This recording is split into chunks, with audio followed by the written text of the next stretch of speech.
What up, gang? This is KenZerk, KenZilligan, Zika Milligan, the villain Trilligan, and we are back on Tsukihime, blue glass moon under the crimson air.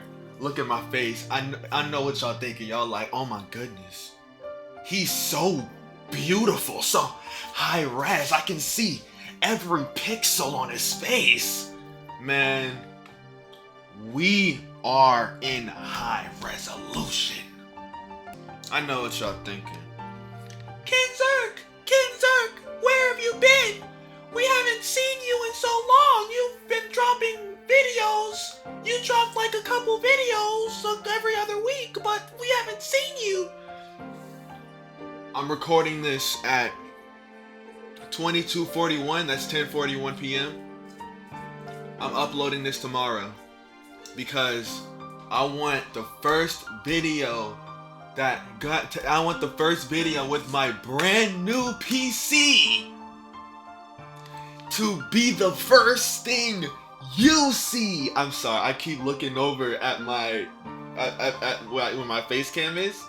I keep looking over to see my face because I'm just so astonished at how high resolution I look right now. I've never looked this good on camera. Oh my goodness. But I've moved back into my room. I'm no longer up front because now I have an actual PC with an actual setup. Let me show you the room. I'm about to take you on a tour. Come with me. I can't believe it. Alright, so right here. Yep, Vermilion Crimson Moon 1. Let's see what this is about. Alright. Oh, hold on. Let me move my mic here. There we go. Tweet. Is the window open? Is the window open? I can hear the soft singing of birds from the garden. A cool breeze blows across my face. I feel the sunlight hitting my eyelids. A quiet, gentle atmosphere. A gentle morning. I guess I fell asleep last night as Aki had cared for me and slept till now. Lying down, my body feels heavy, but I feel much better than I did yesterday. I decide to open my eyes and sit up, and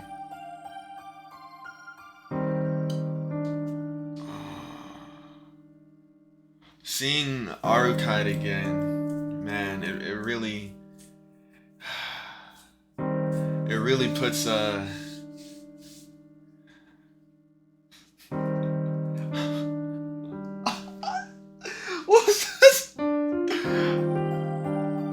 I thought of 3 different ways to say that it made me horny.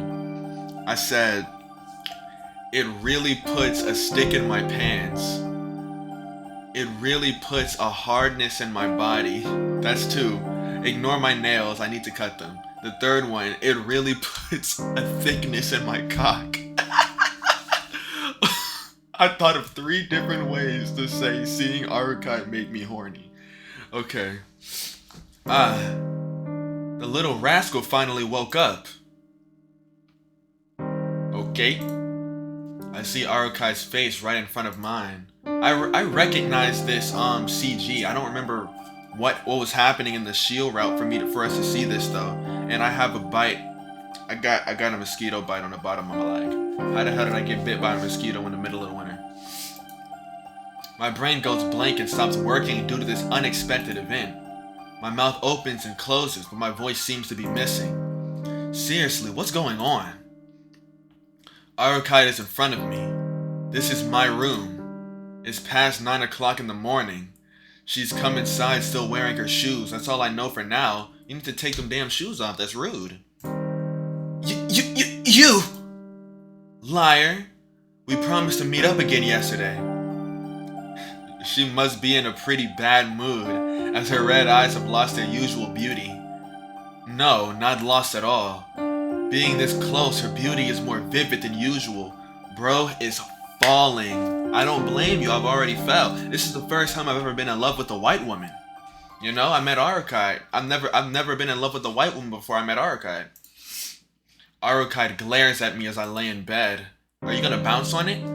You can, hey, you can suck my neck. You can You suck something else. Wait, Arcade. Why are you in my room this morning? I start to shout, but I stop myself. If I shouted now, Hisui would come here and it would be all over. Everything is still chaotic, but my brain can grasp that much.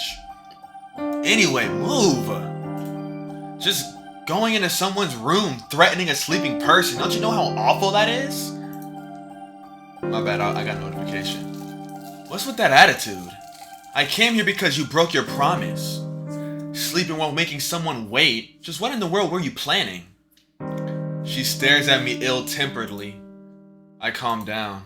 That's right. I really did break my promise to meet Arcade last night. I finally understand the situation. Shiki's a little dumb, isn't he? Like, he be a little slow on the uptake, you know? Ooh. I understand why Aruka's angry.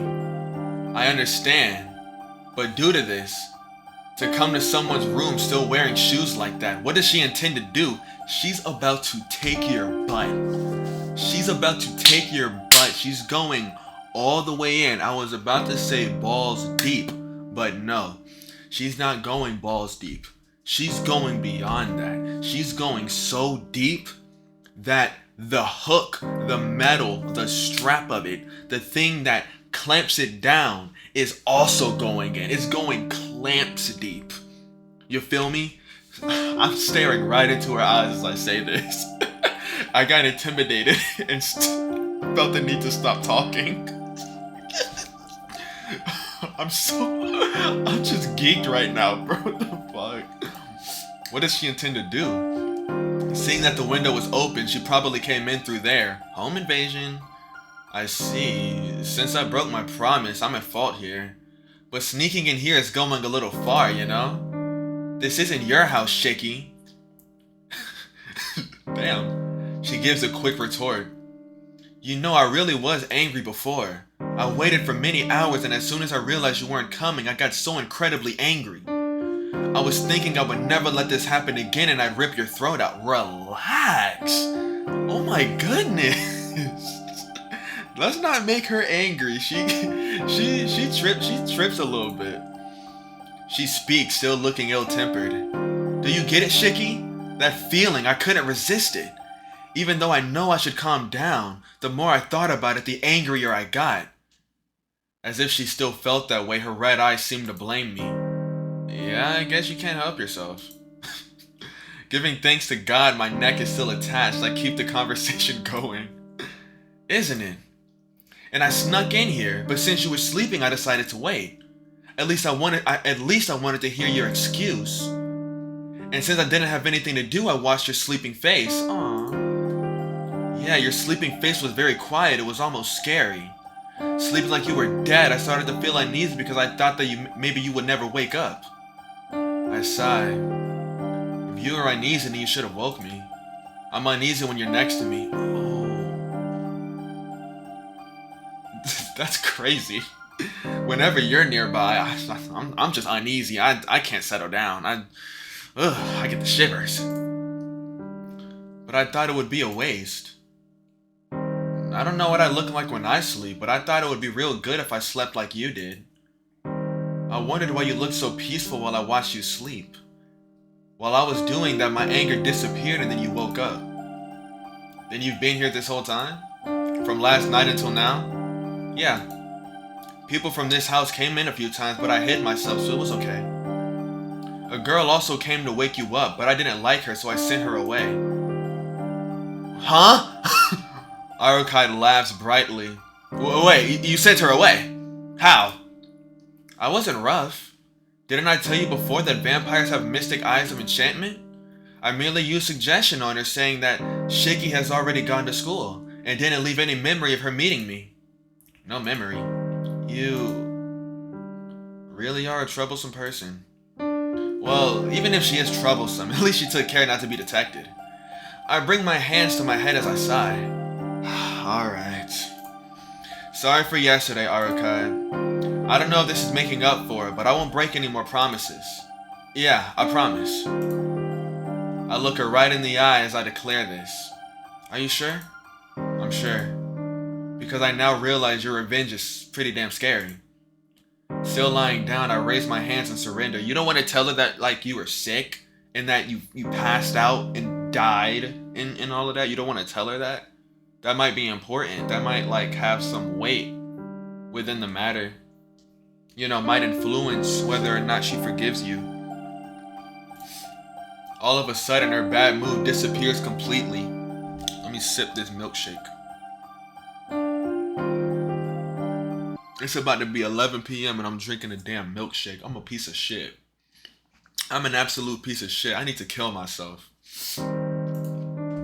Arc gives a satisfied nod and says, "Alright."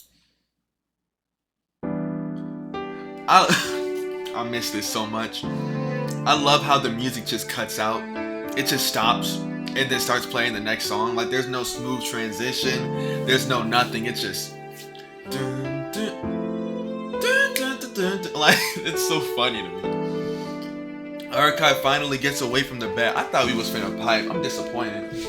I was so hyped to voice act the sex scene while being one wall away from my sleeping grandmother. I was so hyped to do that. Archive finally gets away from the bed. Jeez, sneaking onto someone's bed like that. Didn't you think about how hard the sheets would be to clean if you left a mess from your shoes? Complaining, I get up from bed. Archive stands in the center of the room watching me as I slowly rouse myself from bed. Hey, what are you doing? What am I doing? I'm just waiting for you to change. Oh, that's what I said. Hey, what are you doing? What am I doing? I'm just waiting for you to change. You're not going to go out in those clothes, are you? Right? Blech. Well, yeah. No one walks around in a pajama. Wait, Archive. Yeah, I was thinking we'd spend the day together, Shiki. You said you'd make it up for breaking your promise, didn't you? Archive says this casually, as if it was the most natural thing in the world. Today, all day. What are you saying? I have school. Hey, you even said you were sure. Are you choosing school over me, Shiki? She's got me there.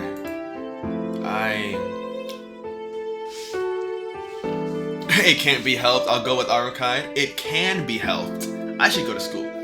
Alright, let me use my trusty guide because I'm stupid, dumb, retarded, all those words. So I don't know the answers. You can call me Sway because I don't have the answers. I'm kirking it. Oh yeah, I'm kirking it. Okay, go with Archive. I mean, I figured, but always gotta be sure. I glance at the clock. It's already past 9. I'd be late even if I went to school now, and to be honest, going with Archive is more fun than going to school. Duh. Alright, I'll spend the day with you. But if we go into the city during the day, I don't think there'll be any dead around. I don't care about that. I just wanted to walk around, so even if it is the daytime, it doesn't matter. What, aren't we making up for last night and going to look for vampires? I mean, yeah, of course we'll look tonight. But to have you help me all day and night would be hard, so during the day I thought we could relax. I think that'd be more fun too. But just the two of us walking around, that's like what they call a date in the real world. Maybe you can't say that with a vampire like Archive, but I suppose she's telling me to take her out for some fun. No, rather than fun, rather than that type of fun, I'm thinking like we can.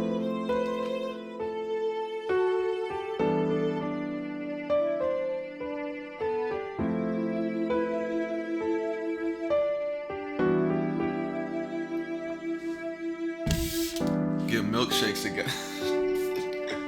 Look at her face. She just looks so. She looks so just not sad, but like sad for me. It's like she looks like she just saw what I did, and she's thinking in her head like, oh man, that poor mentally challenged boy. He's even doing things like that now. He really needs help. I should donate. That's what she's. I need to get ready mentally and... What's wrong, Shiki? Your face is turning red. I cover my face with my hands and look away. Certainly, it's been just the two of us many times before, no Bonnie and Clyde. But those were emergency situations, and it was more like a pact of cooperation than anything between a man and a woman. That's why, no matter how pretty I thought she was, I tried not to notice it. But if, without any danger, without any purpose, if the two of us just walk around, I might notice something I never noticed before, and it makes me hesitate. Shiki? Hey, are you going to school after all? No way. I said I'd do it, so I will. I don't know what you're thinking, but walking around shouldn't be a problem.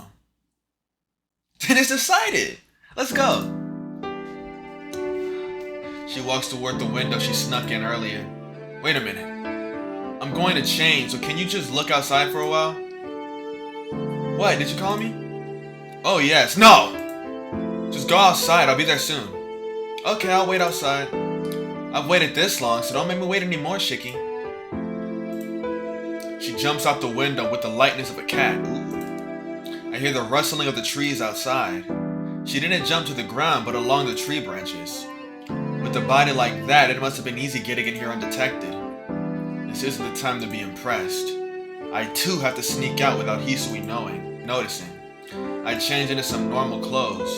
Cracking the door slightly, I look around to make sure no one's in the hallway and tiptoe outside. See, a nigga like me, I would have looked out the window and been like, Arukide. And the second she looked up, I would have jumped out that window, landed into her arms, and had her princess carry me all around town. But that's what real niggas do. Shiki's not a... Shiki... He's close. He's almost there. He's nearing real nigga status. But he hasn't made it just yet. I mean, he's better than Shiro, you know? Like, Shiki's got his own nickname. I call him Walk Him Down Shiki. That's what I call him personally. Shiro ain't got nothing. Shiro's got nothing on Shiki. But Shiki's as close to a real nigga. It's pretty close to a real nigga. Luckily, no one saw me as I made my way out. Arukide is looking the other way as she mumbles to herself. Thanks for waiting. Come on, let's go, Arukide. If we stick around here, Kohaku will find us. Yeah, we should go. Completely different from before, her words seem very empty. What is it? This isn't like you at all. Did something happen again just now? No, nothing really. I said the again part strong, but her words are still hollow. It seems like she's planning something. I feel kinda scared. Are you feeling sick because it's daytime? There's no need to force yourself to go out.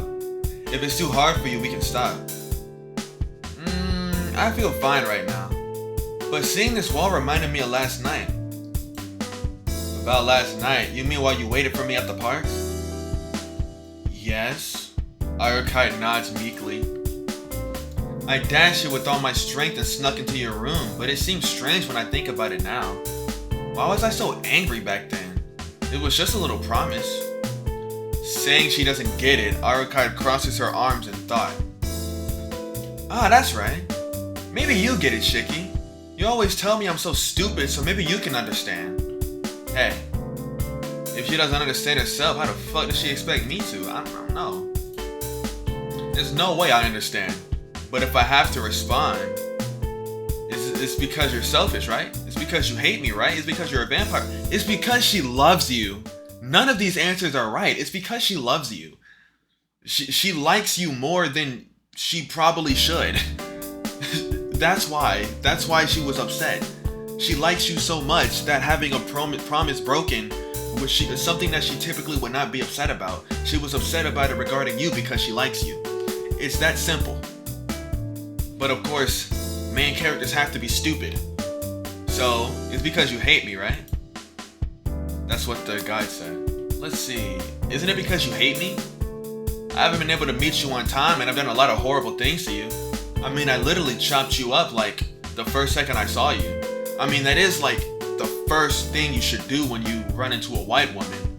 You know, not saying that in like a racial sort of like genocidal type of way. I mean, like, out of self-defense. White women are scary, alright? You gotta always be on attack mode when dealing with them, or else you might be in danger. You remember, when you run into a white woman, you are being threatened, alright? So whatever you do under that threat, it's simply retaliation, self-defense, always. What am I talking about? I got a new PC and I get a new PC and I just start talking crazy. I just start saying whatever the hell. Is that so? This is the first time I've ever felt emotional with someone, so I don't really understand it myself. After being quiet for a few moments, she raises her head. Shiki, do you hate me? And asks me such a question. Me? Arc-SHIKI stares at me silently. I don't hate you, that's why I'm helping you. For now, that's the honest truth. I see. Then maybe I feel the same way too. Arc-SHIKI gives an ambiguous nod. I'm not sure if she understands. Does that clear it up? Then let's go. Arc-SHIKI, do you have anywhere in mind? I don't know, so I'll let you decide. Just take me wherever. So she told me we're going somewhere and now it's this. Oh well. I'm not sure what kind of place she likes, but I'll take her to a good hangout place. Well then. I don't really know. Let's go to the park for now. I don't know. That sounds like we're going somewhere. We're gonna die. A back alley. What are we going to do? Why would... There's literally only one reason you would take somebody to a back alley. No. There's two reasons. You're selling illegal substances to that person, or you're planning to do something vile to that person. Alright? Those are the only two reasons you would take somebody to a back alley. Maybe we're not gonna do that. And plus, the guy said movie theater. Go for the usual, take it to the movie theater. For the time being, the movie theater is always the safe bet. As long as the movie you choose is good, it can't be boring. This place is always pretty lively, although I don't know what's here. Arc-SHIKI walks right next to me. On the way, actually even now, everyone around us keeps casting glances our way. It doesn't need to be said, but it's probably because Arc-SHIKI really stands out. I'm aware of it a little, but everyone else's reactions make me even more conscious of it, and it's a bit troubling. Arc-SHIKI acts just like she normally does, but since I can't help but be overwhelmed by her femininity, I can't seem to make any meaningful conversation. Hey, do you hear me, Shiki? I'm asking you where we're going. Well, most couples here usually go to the movie theater. I point to the movie theater in front of us. Movie theater? Huh, so watching a movie then. The princess does not seem to be pleased. But after coming this far, I don't have a choice. It's not like I have any clue what would please a vampire girl in the first place. Because I've gone this far, I just have to prepare myself for her to say, boring. Just go in. If you're dissatisfied, we can always split up here. I'm not really dissatisfied. Giving a sigh, Arc-SHIKI follows me. She slumps her shoulders as if to say, you good for nothing guy. I'm gonna go buy tickets. What do you want to see? Let's see, there's a romance and a romance and a romance. This theater fucking sucks, holy shit. To be honest, I want to go back too. Any one of them is fine. They really all look the same. Yeah, then let's just buy one. I get in the shortest line and buy 2 tickets. Here you go. Just show this ticket when we go in. They'll take half the ticket, but that's how it's supposed to be, so don't get angry. I know that much. You really think I don't know anything? You really think I don't know anything, Shiki? No, that's not it. I just thought maybe you didn't know much about human society. I have some knowledge of it stored away. I know at least about a movie theater. Dickhead. Giving a small she turns her face away and walks towards the theater. What is she, a tsundere? It was a mistake. I knew taking a vampire to a movie theater would be too dull. That is what it's set to do, right? Yeah, movie theater. We're actually just going on a date with Arc-SHIKI. We exit the theater. We watched the romance. It wasn't exactly boring, but not terribly interesting either. It was a typical French movie. It focused less on breathtaking scenes and concentrated more on creating a calm atmosphere. As we leave the theater, Arc-SHIKI walks with me wordlessly, in uncomfortable silence. Maybe she would have been happier if it was an action flick or a horror movie. Hey, Arc-SHIKI. Yeah, it was really fun, Shiki.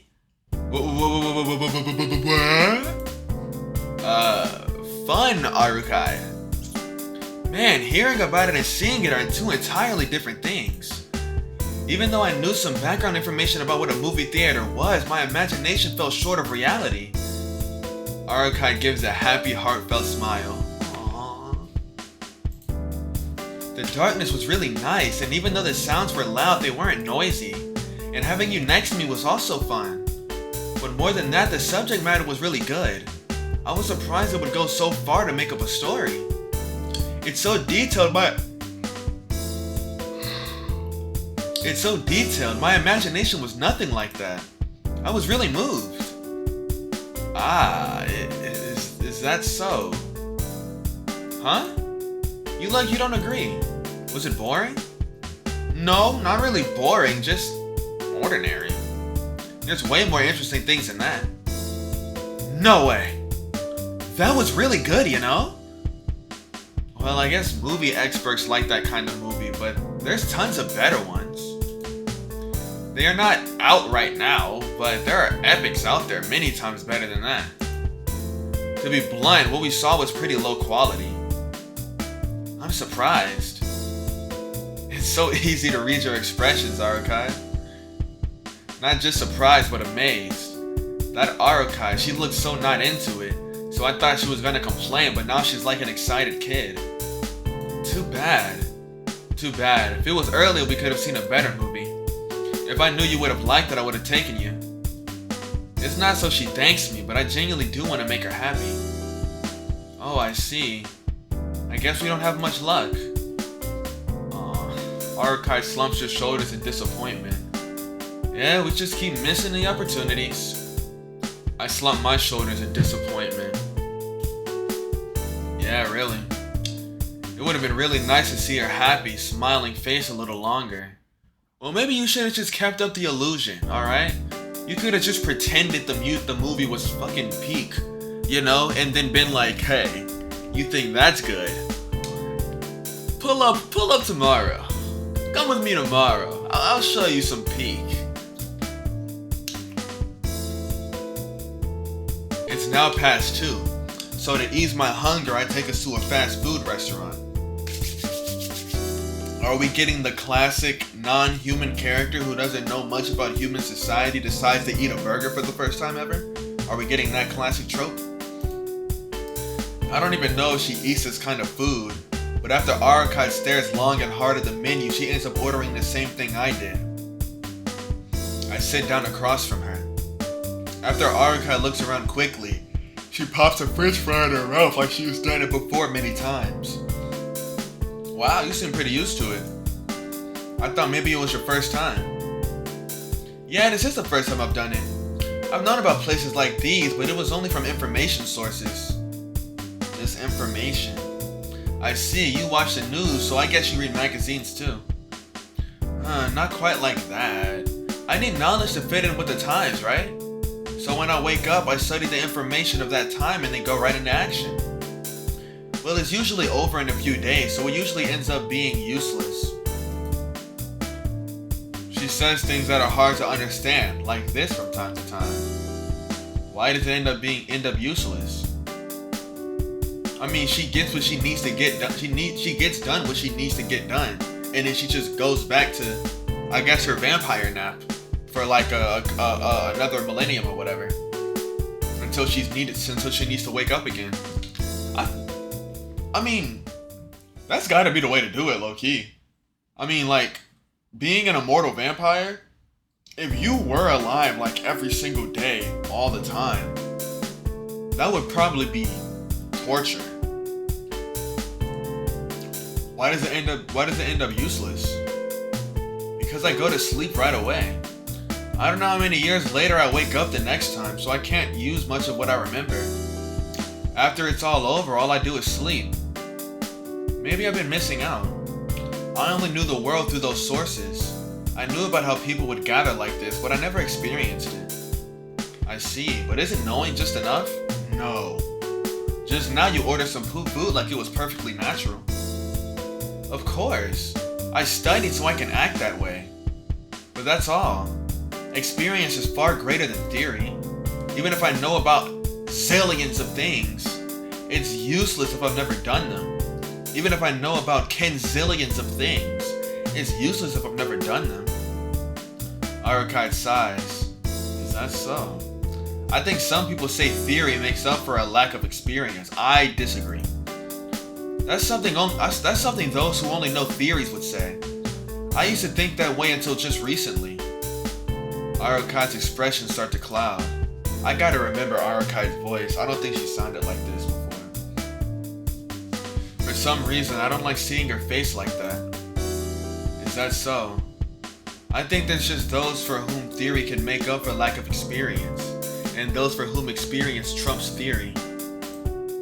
There's a lot of people out there in the world, so not everyone is the same. Wow, you got really deep and serious, Shiki. Hey now, say now, I'm all about them bands. Hey now, Arukai-san.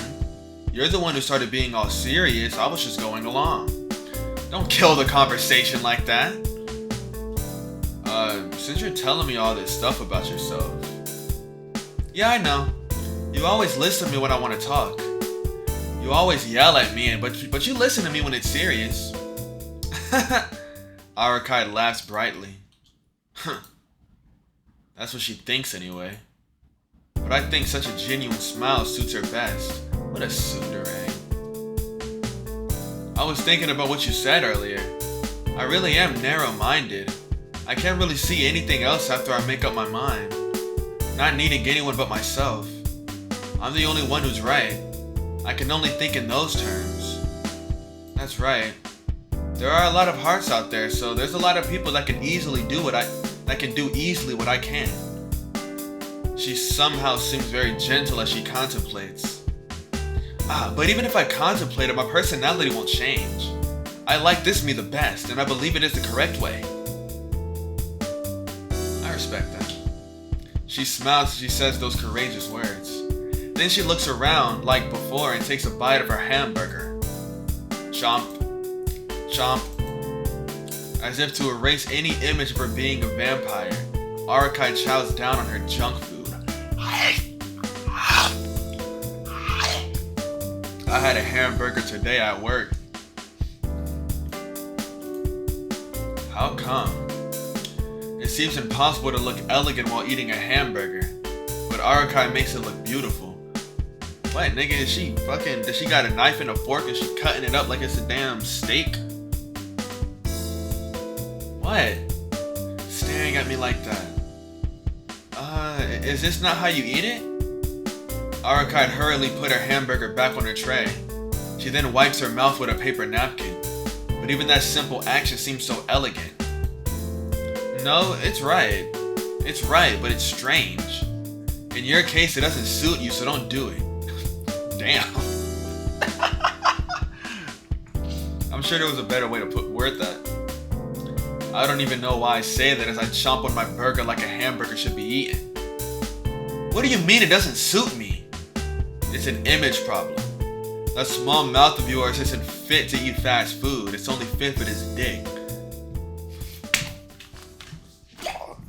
Stop, Zeke. Drink some water. You're too thirsty. Oh my goodness. The last two videos I've recorded, the last and final video I've recorded on that laptop, it was late at night. It was early in the morning. I was tired as hell. And I was being a straight fucking freak. And this video, the first video I record on my PC, is late as hell at night. and I'm tired as hell, and I'm just being a fucking freak. It's poetic. It's poetic in a way. It's like my PC is picking up where my laptop left off, you know? Like just me being a freak. Fries aren't a problem, so you can have my share. I put my french fries on a tray. I really don't know what I'm doing at all. I don't want them, bitch. I don't feel like eating just those, bitch. After saying that, she brings the hamburger to her mouth once more. She might be worried about my stare as she eats it more normally. Well, I can live with that. But a hamburger eating vampire. All living things need nutrition to live, so they eat. Before Arc-SHIKI declares she doesn't drink blood. So in order to gain that nutrition, does she eat food just like us normal humans? Hey, Arc-SHIKI. What, you meanie? Damn. No, I wasn't going to criticize you. I just had a question, if that's okay. Sure, what is it? You're a vampire, right? You got the fangs and shit. I was wondering if food for you was only blood. Her eyes widened. I knew it. It was a rude question. See, even Arc-SHIKI's facial expression is getting angry, or not. Hey, Shiki, normally I don't eat food. Certainly, eating like this allows me to move on my own, but it's more of a mental thing. For me to eat, in other words, taking in nutrition, is a different process than the one you have. I do have an appetite, but maybe it's more akin to lust. If I don't eat, I get irritated. But since I don't put much priority on it, inversion impulses rarely happen. Inversion impulse. So that's like an actual term. Like that's just a vampire thing in general that all vampires like have and have to deal with. Inversion impulses. Cause I remember, or at least what I consider to be the inversion impulse, cause that was the name of the chapter. The inversion impulse is when Shiki was about to stab Kohaku while he was stroking his shit.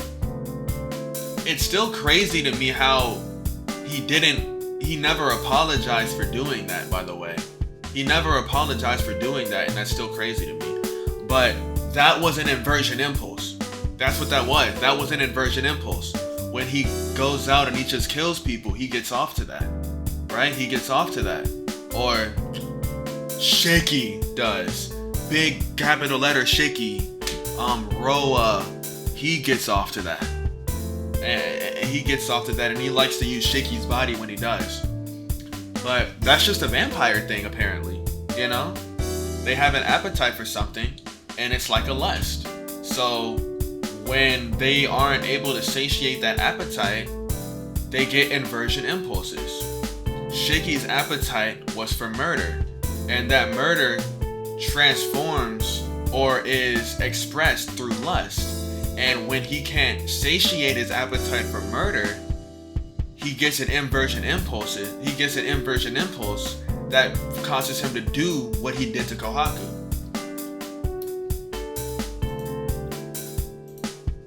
She easily denies the blood is food theory. Yeah, that's what it is. She really seems to be okay with not drinking blood.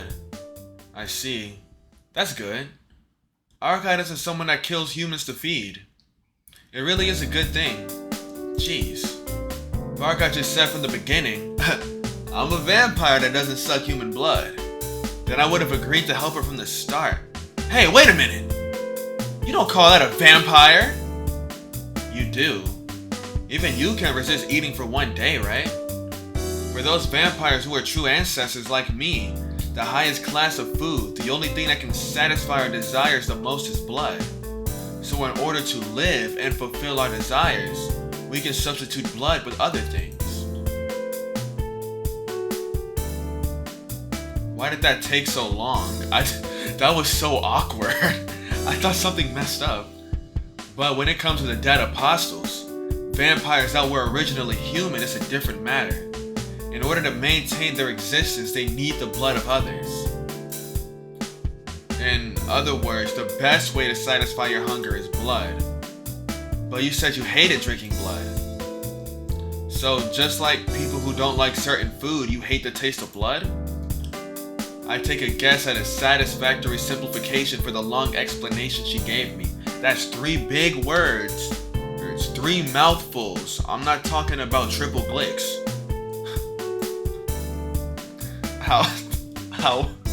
However, it seems like I was a little off. I don't know. I don't know what blood tastes like. Huh? I told you I'm not a full vampire. Not knowing the taste of blood, I still don't know that. All I know is to drink human blood is to refuse to recognize them as people. She looks away, not even trying to look at me. Hey, Shiki, what if birds or fish had the same amount of intelligence and lifespan as you did? Could you eat them? Could you justify it to yourself by saying no matter how much intelligence they have, they're still food? And then eat them? No, could I eat them? I don't know, but first off, I'd try and eat other food, things that didn't have the intelligence. See? Just like that. That's why I hate the thought of drinking blood. Well, maybe because there are likes and dislikes, as you said, too. If I could, I'd like to avoid the sight of blood. But yes, if humans didn't have the same worth, intelligence, or values that I did, then maybe I would drink blood. Isn't providence of nature taking the lives of other things to protect your own? Right? Arc-SHIKI asked me for agreement. But that, even if Arc-SHIKI says that I can only deny it, can you? I don't want to agree to that. I mean, you might not want to, but nigga, do you have an opposing argument that makes sense? Like, just look at nature. Just look at nature. Like, all animals really do is eat each other to feed themselves and their families. Yeah. Take the lives of other things to protect your own life. That's nature. I mean, we do that all the time. I mean, shit. You walk past, I'm talking to you right there, the one person watching this video. You walked past a homeless man earlier today. You know you had $5 in your wallet, and you still walked past that homeless man. You might not have took their lives, but you certainly deprived them of something that they could have really made good use of to help them out, for your own sake, for your own prosperity, so that you could have $5 in your wallet, and probably use that to buy some fucking candy or some shit. Right? Right? That's just nature. You know? I don't want to say there's nothing wrong with that, but I don't want to say you're a terrible person either, because that's just human nature. That's just how it is. We naturally want to look out for ourselves. We naturally want to help other people, but we also naturally understand that we need to look out for ourselves. So that's why you walk past a homeless man and you clutch that $5 bill, knowing I could give this to that homeless man to help them out. But I might need to use these $5 for myself. And that's why you keep walking with that $5 bill. Because at the end of the day, the most important person to a person is that person.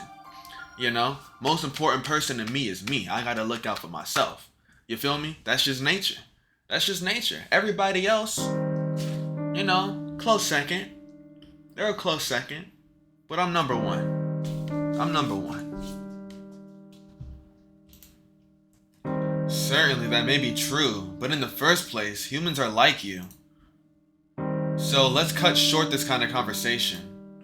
I don't like talking about what ifs. No more what ifs. I ain't talking about Lynn. Really? I like what ifs. Not knowing how things will turn out, yet still having hope at least for that moment. What if? Then what if she drank blood like other vampires? Would we be talking like this? No. What's wrong, Shiki? Your face got dark all of a sudden. Do you have to go to the bathroom? Hey. You come up with that when someone is thinking seriously? Even though I'm seriously thinking about it, Arc-SHIKI doesn't seem to think much about drinking blood. Yeah, it doesn't concern me. It doesn't concern me. Jeez, just mumbling to yourself like that. Trying to hide something isn't manly, Shiki. Arc looks like an angry cat again. I'm not really hiding anything, dickhead. Besides, you're the one with all the damn secrets. Piece of shit. You're just having fun saying things I can't understand, asshole. Having fun? I'm not trying to do that. I don't know where her bad mood went, but she suddenly calms down. She looks like she's uneasy with me nailing it on the head. Really? You really were having fun seeing me stumped like earlier. Do you like teasing or is it secrecy? Well, we are two different kinds of life forms, so I don't care. That's not it. I was just trying to answer you. It probably looks like I'm hiding a lot of things because you never ask. So whatever I ask, you'll tell me? Yeah. We're a team after all. Alright. And as she wishes, I shall ask questions to clear things up. I'll tell her about last night. What, you killing things? I'll tell her about last night. That's not it. Let's hear the details about Arc's enemy. That would be good, but come on, we're on a date. We don't need to know that. We don't need to know that right now. I have to question her about her hobbies, history, and her 3 sons.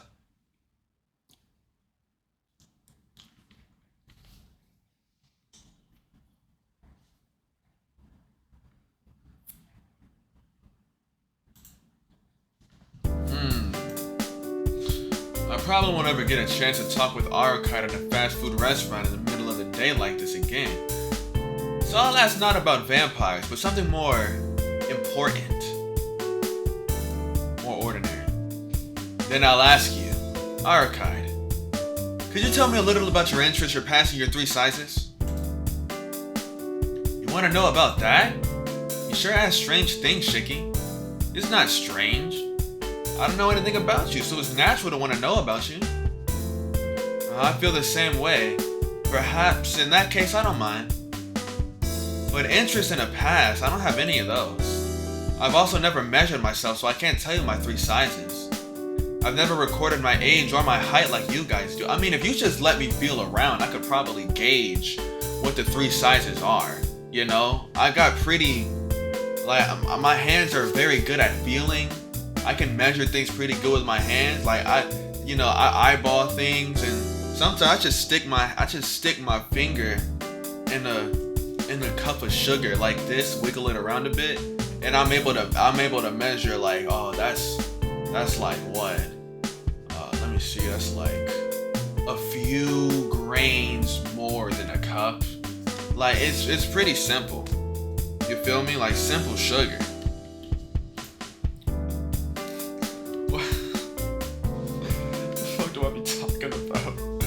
What do you mean? You've never even wondered about yourself? Fucking loser. No, it's not like that. But it wasn't anything I ever had as a priority. All I need is the ability to hunt dead apostles, vampires. But still, there were things that happened before you came to this city, right? I want to hear about those kinds of things.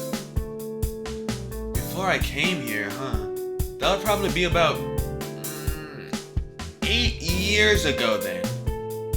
At that time, I wasn't in this country, but in some other country hunting a vampire. A vampire made its lair in a small French countryside village that became a ghost town. After 2 days, I found the enemy and dealt with the female dead apostle controlling the town. As if remembering something horrible, Arcade closes her eyes and cuts off. 8 years ago. Then up until now, what were you doing, Arcade? 8 years ago. 8 years ago. 8 years ago.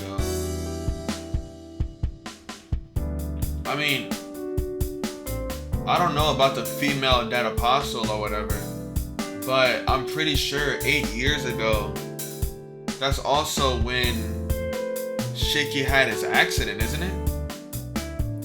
Shiki had his accident 8 years ago. The accident that gave him the mystic eyes of death perception. 8 years ago. Then up until now, what were you doing, Arcade? Sleeping? What was I doing?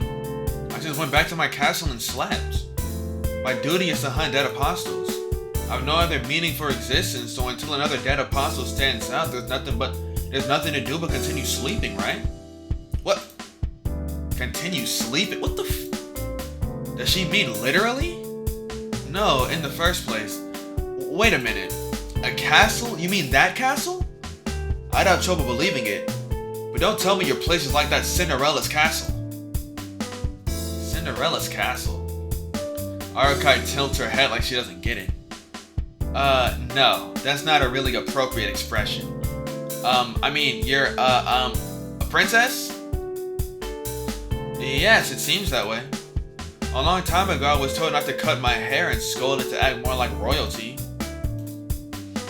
I'm speechless.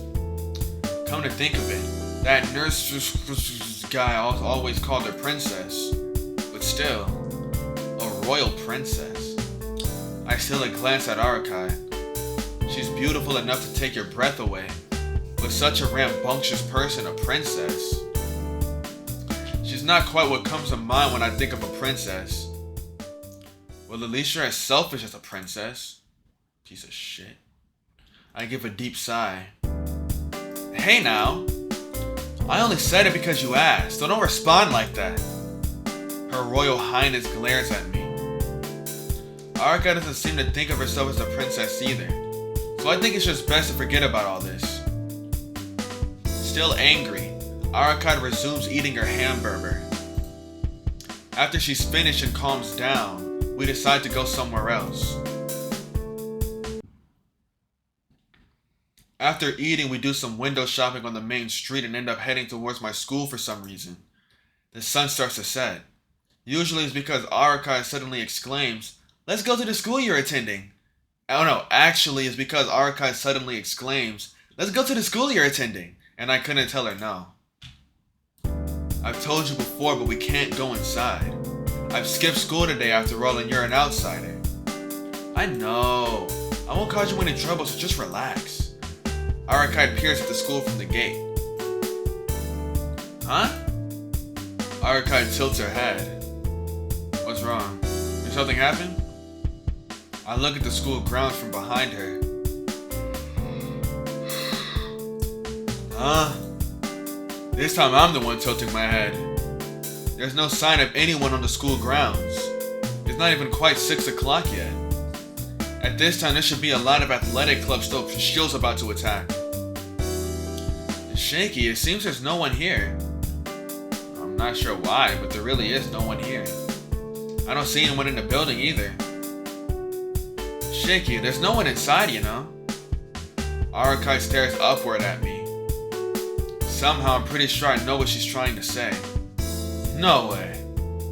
I refuse her bluntly, but she doesn't listen to me. If there's no one there, I can't get in trouble for going in. Look, we came at a great time, didn't we? I told you I don't wanna. Wow, it's bigger than I thought inside. The school building is also really huge. It seems well suited for its task. That's strange. Archive's voices are coming from right near me, but from inside the school grounds. Shaky, this door won't open, so is it okay if I break it down? What blurring speed! Archive is already right next to the glass door with her arm cocked to break it. Please don't do that. Why won't you listen to what people are saying? With all my strength, I dash toward the glass to prevent it from being broken by a big, dumb fucking idiot. Ah, you came over. She gives a smile as if she was enjoying this. Is going to my high school this much fun? There's a lot of other better places I can take you, so let's just get out of here. I don't think so. The place you always come to, it seems pretty fun. Arca gives a mischievous laugh and smiles devilishly. Shaky, I want to go inside here. Can you kill the lock on this?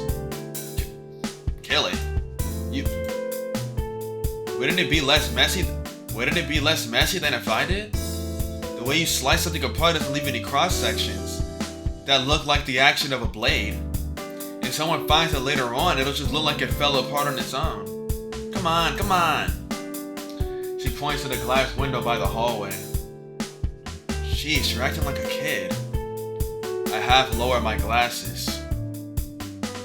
Now then, a window with a line at the crescent lock would be... Crap, there conveniently is one.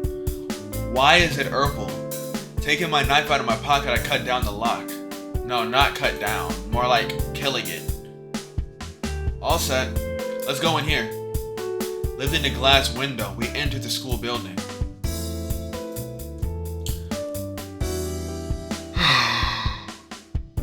I knew it. Arc declares she wants me to guide her to my classroom first. Hey, Shiki, what do you study here? What? Normal school stuff? History, a lot of deep studies into the culture of my country. And to know about how things work, we study physics and math. And we might go overseas one day, so we study English too. Oh, really? Taking you into account, I thought you were studying things like the best way to slice up people or how to use various blades. Fuck, okay. That's kinda mean. She just said, like, yeah, taking into account that you're a psychopathic murderer who likes to cut people up for fun, I thought you'd be studying that. She said something pretty funny. Archive, you're saying that even though you already know what kind of place this is, right? Good job. She starts to clap. What? It's always hard to understand what she's thinking, but today takes the cake. Dragging me here, just what the hell is she planning? Why sad music? Shiki. What is it? Suddenly looking serious like that. You really did have a reason for...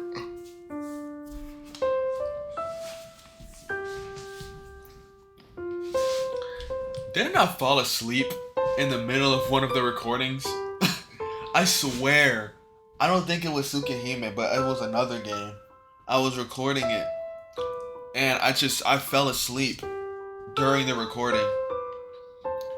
Suddenly looking serious like that. You really did have a reason for bringing me here, didn't you? No, there wasn't any reason. I just wanted to hear about this kind of place. This kind of place. About school? Yeah, you spend half your day here, right? Is there a use for all the knowledge and experiences you gain here? Are you just wasting your time learning things unnecessary for you? A lot of people say school is like a waste of time because you don't use the things that you gain in the real world. First of all, that right there is not true. Or well, it's only half true. A lot of the things you learn in school, you're probably not going to use. But the thing is, that just kind of depends on the path in life that you take, right? Like, when I edit my YouTube videos, I'm not really using math. I'm not really using like the stuff I learned in science or history class or whatever. But I am using like the I went to a technology class and they showed us how to use Premiere Pro. So I know about green screens, I know about frames, I know about, what are they called? Are they keys? I can't think of the name, but it is something like keys. You know, the thing that lets you move pictures smooth, right? I know about those because I learned about it in school, you know? And then like let's say I'm writing a story, or y'all know I make music, you feel me? I use math, I use history, I use language arts when I write music. Language arts for wordplay. Math because counting bars, timing your verses, timing your lyrics to fit with the beat and all of that, like that's math, you know? A lot of that is math. You feel me?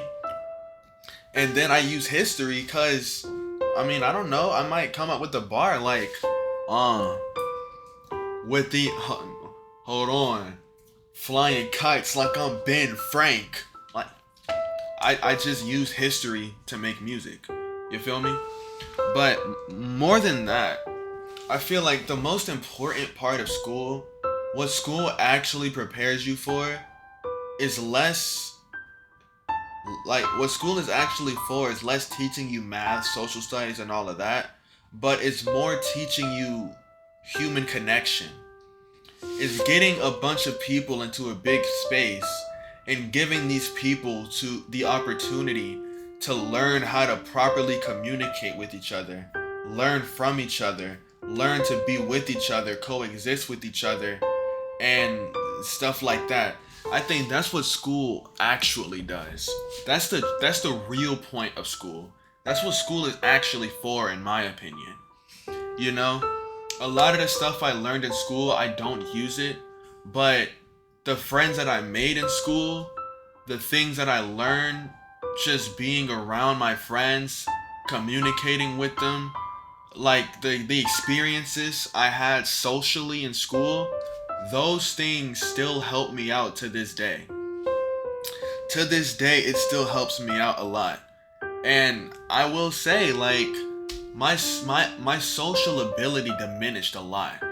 You know, like my ability to be social, I gained, like, I already had a bit of social anxiety because I was always a talkative person. Y'all see my videos, y'all know I'm Yapperton, I'm a Yappatronic, I'm a Yappaholic, right?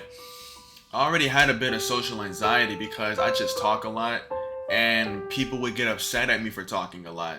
I'd get in trouble in school.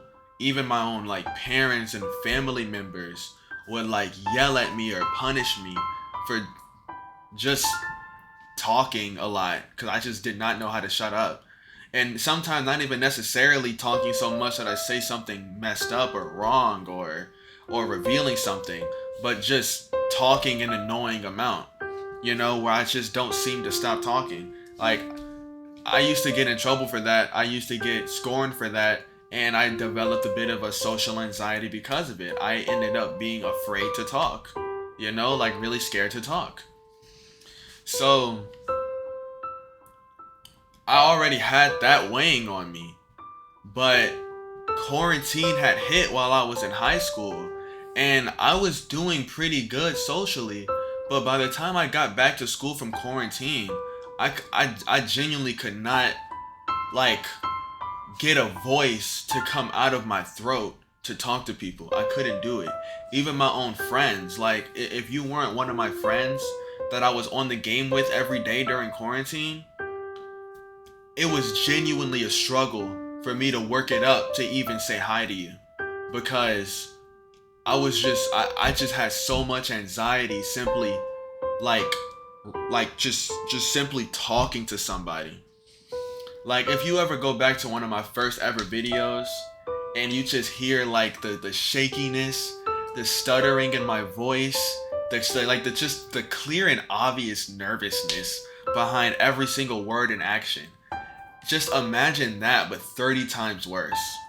Just 30 times worse, man. That's how I was after going to school after quarantine.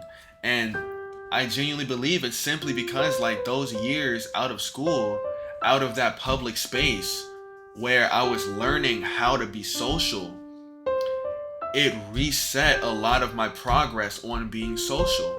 It reset a lot of that.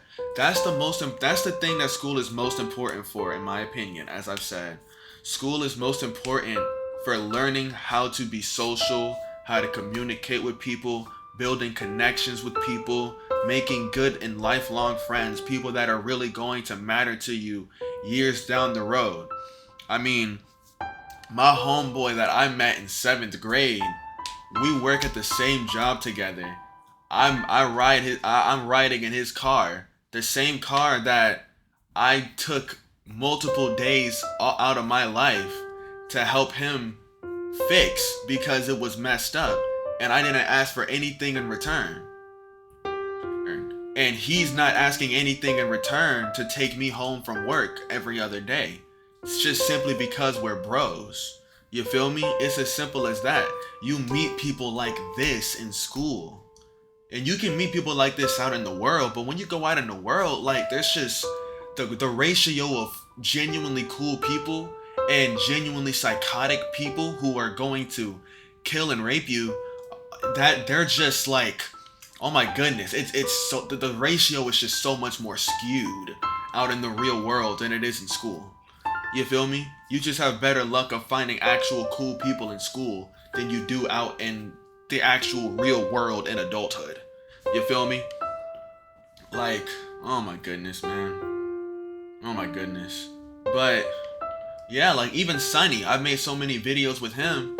I met him in 6th grade, bro, and we still are like this. I talk to bro almost every single day. Literally, I talk to bro almost every single day, and we talk to each other about almost everything. You feel me? But whatever. That, like I said, if you're in school right now, I say don't stress too much about like what am I here for? What am I learning here? Don't stress too much about that, all right? Just do your work. I'm not even asking you to get all A's. If you can get all A's, go for it, man. Just do what you can do regarding schoolwork. But you need to really make connections, right? You need to make connections with people that are going to last. If you're in school right now, I feel like that's what you should be aiming to do.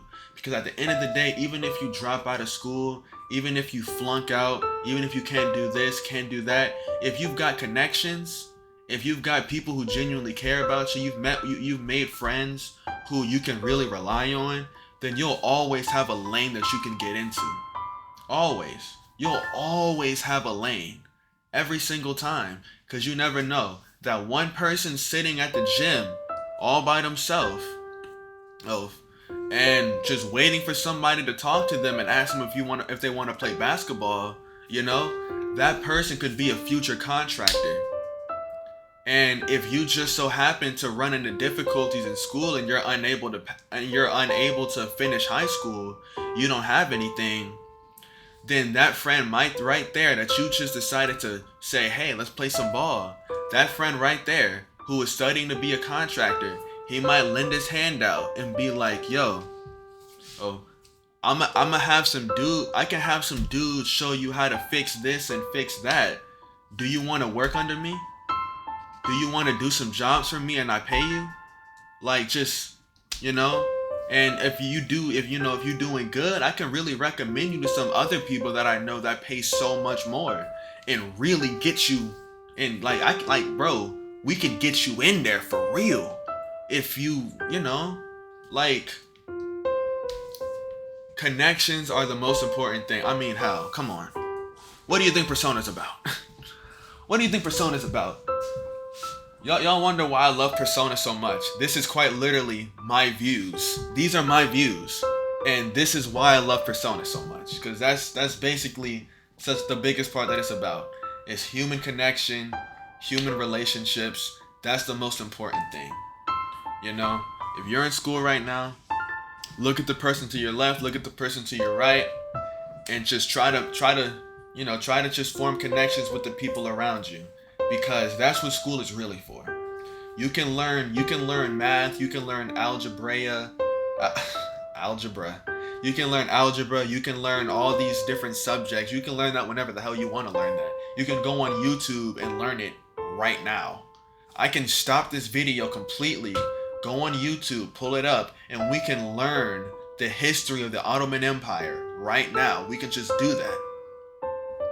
But I cannot teach you how. I can't make you form relationships with people. I can show you 2 + 2 and you can get it just like that. But I can't tell you, I can't go and talk to a person and then have you go on and just talk to a person. You know? I can't just do that. You can't look up a video on how to connect with people and follow the advice perfectly to a T like you can with a math video. You have to do it through experience. You have to trial and error it. Alright? You have to trial and error it. And that's what school is for. School is that trial and error. Because while you're in school, trial and error, the worst you might get is, a suspension. If you do something genuinely fucking egregious, you might get expelled. But you always have another chance. In the real world, in the adult world, there's a very low chance that you get another chance. And that's why school is the training grounds for social experimentation. But let's get back to it. Yeah, you spend about half your day here, right? Is there a use for all the knowledge and experiences you gain here? Or are you just wasting time learning things unnecessary for you? Huh? Her question is at least understandable so far. He is so dense. For example, there's some skills you learn here that will never be used. Isn't that a waste? Oh, maybe it is a waste. I learned math, but when you only use the simplest math in our daily lives. I learned about this country's history in English, but I don't know if I'll ever use it.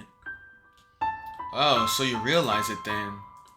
But then why do you do such pointless things? Your time is so short, you don't have time to waste it. No time to waste. Well, we don't have a specific goal, so we live pointlessly like this until we do. I can't believe it. Even though you know it's pointless, you make it something you live for. Yeah, I really can't believe it. Her voice is terribly hushed. I don't know why, of course. Something to live for, huh? That may be true. But are useless things that bad?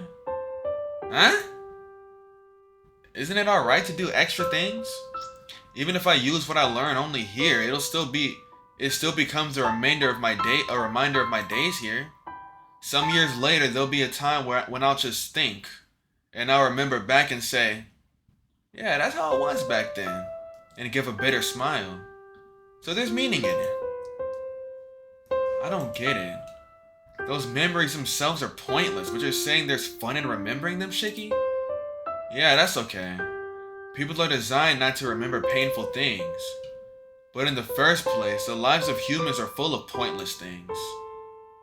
To think of it, isn't life itself pointless? So I don't think about it too deeply. I think it's best to just fool yourself and live like you don't realize there's no meaning to life. I say the meaning of life. Okay. Let me drink this water. I don't like taking God out the picture, but if I try to think about it in a less spiritual manner, I feel like life itself is just about a few things. The meaning of life is just very few things, right? The first thing is simply enjoying yourself. You don't have a lot of time, so do what you can to enjoy the time that you have. And I feel like that should be the priority. The priority of life should be to enjoy the time that you have. Alright? The secondary priority, the next most important thing regarding life, I feel like, is rather than just enjoying the time that you have in life, it's making life enjoyable for others. You feel me? Like I said, I personally believe you put yourself above everybody else. It's selfish, but it's your life. You're the one who has to live in your shoes. Only you know what it's like to walk in your shoes. So why would you put rocks in your own shoes for other people? You know? It's commendable if you decide to do that, but I don't think you have to. And I'm not going to scorn you if you don't want to. I'm going to think that's perfectly natural and okay. Right? I'm just going to be like, oh, I mean, that's just what it is. Why would you do that anyway? Right? I've thrown some rocks in my own shoes for other people, but at the end of the day, I still put myself number one. And I think that's what I would prefer. That's what I recommend, right? But even though in priority, I think you put yourself and your own enjoyment first, you always have to keep in mind the enjoyment of other people. Like, sure, you might really like this movie, but come on. If everybody else around you hates the movie, just put something else on. Put on something that all of y'all like. Come on, man. You know, just simple as that.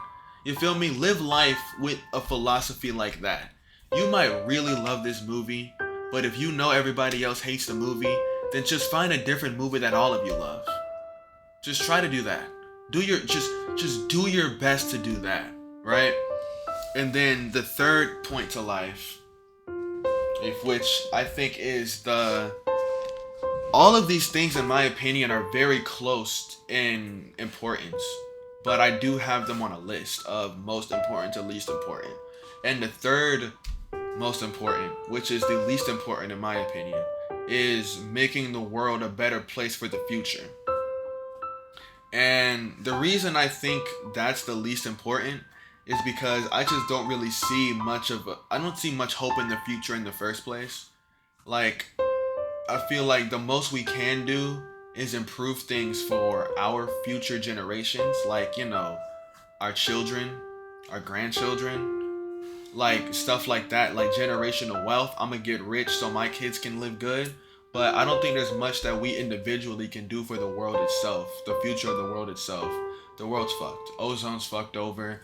Ice caps are melting. Like, I give it like 2 generations before people are just dying every other day from fucking tsunamis. So it's like, I don't think there's much point to the future.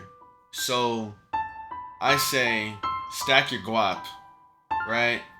And make sure your kids have money so that at least your kids, your grandchildren, they'll, when the tsunamis come and they start striking everybody else, at least your kids and your grandchildren will be able to hide somewhere and be safe from it, And if they have a good heart, they'll be able to use that money to help out the people who weren't as fortunate. You feel me? That's what I think. I feel like I have a pretty selfish way of seeing things. I'm not exactly the most selfless person. I think selflessness is very good, but I'm also a very big believer in selfishness.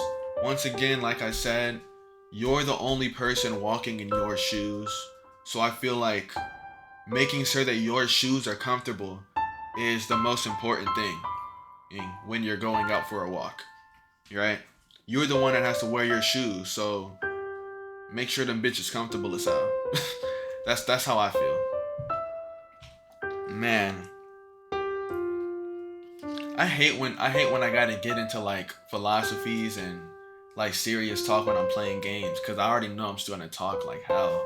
I hope y'all like it when I do that though. I hope y'all like it when I do that, because I certainly feel awkward as hell when I talk serious in my videos. So, and if y'all don't like that, I'm just gonna feel even more awkward, and I'm gonna feel stupid, worthless, pointless, and I'll probably just kill myself or something. I don't know. It's pointless, yet you do it. I really don't get it. I can't do anything pointless. Even now, I haven't done anything that I didn't need to do. What are you saying? Wasn't this whole day full of pointlessness? Isn't your purpose hunting vampires? Then there's really no need for you to go around walking with me. That's true. I don't understand that either. I wanted to ask you because you don't seem to do anything but pointless things, but now I'm totally confused. Hey, that was a diss. Yes. I'm sorry, I'm only a completely Yes, I'm sorry. I'm only a completely pointless person. Yeah. I'm not supposed to agree. I'm sorry. I understand what you're trying to say, Shiki. Humans are a collective, so their worth isn't determined by the individual, but by the whole group. Even if an individual is mistaken, if the group is correct, then it's forgiven.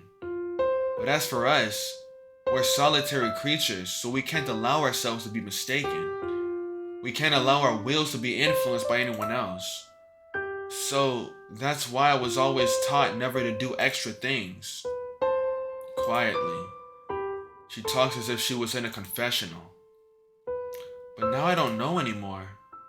For just a brief time, really only 7 days, I started to wonder if I really was right. Because it was so much fun. Doing this, living like this, I never thought until now how happy it could make me. Arukai, maybe I broke down.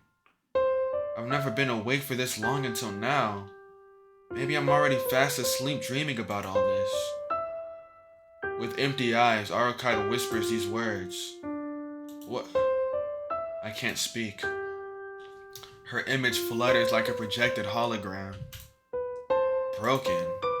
What do you mean? You look pretty normal to me. Maybe on the outside, but I'm different on the inside. Happiness and pain, all these extra feelings are becoming greater. I can't ignore things that I used to be able to in the past. So I'm broken, right? And also, I'm not normal. I'm different from you, Shiki. I'm a vampire. Saying that, she seems to laugh, really faintly, as if hiding in the red of the setting sun. That's strange. It's just weird. The dusk classroom, bathed in the red sun, a vulnerable-looking girl. This scene, that's not like you at all. Yeah, it's not like her at all. You're a vampire, so don't look so vulnerable like you were some ordinary girl. Things you can't ignore, having to do pointless things. If it's not causing trouble to anyone, isn't it alright to just let it all go? I said not to think about yourself too seriously. I don't know what you're thinking about, but I don't see a problem. You're not causing trouble to anyone. Really? But you always yell at me, is that different? I'm an exception. I have the sin of killing you, so dealing with you is just karma. It's okay, I'm doing it because I want to. So please, don't think about the trouble you're causing me. You keep saying that, but that's not hitting the way that you think it's hitting. Arukai's expression clouds over. If she makes that kind of face, it's a little troubling. Stop being a tsundere and just be honest with your feelings. Tell her you love her before I do. She looks so weak, I want to embrace her. Please, Arukai, get it straight now. It's true that you're selfish, you don't listen to other people, and you're full of problems. But other than that, you're pretty normal. You're not broken, you're just like a normal girl. So smile. If you keep making that expression, it'll make me feel bad. That's pretty mean. Am I really that selfish? Arukai looks at me silently as if studying my expression. I'm taken aback a little. It seems this princess didn't realize she was selfish. What are you saying? If you take every bit of selfishness out of you, there'd be nothing left but bones. Damn. Just bones. What I'm saying doesn't quite make sense, but it seemed very funny. You're trying to be a jokester. Because even in my wildest dreams, I never imagined I would see Arukai embarrassed over herself. Oh, she got mad. Shiki, you jerk! I was seriously discussing matters and you act so heartlessly.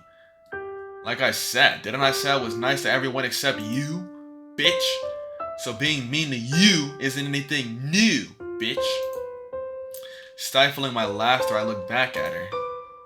The cloud hanging over her head is dispersed, and she has a genuine expression on her face, which is much more like her. But you know, I guess it's better for you to be lively. I'm a little relieved. Huh? Why are you relieved? Aren't you supposed to be heartless towards me? Yeah, that's right. I tilt my head questioningly. That's strange. I don't even know why myself. Before, I just didn't want to see her looking depressed, and now I wanted to protect her.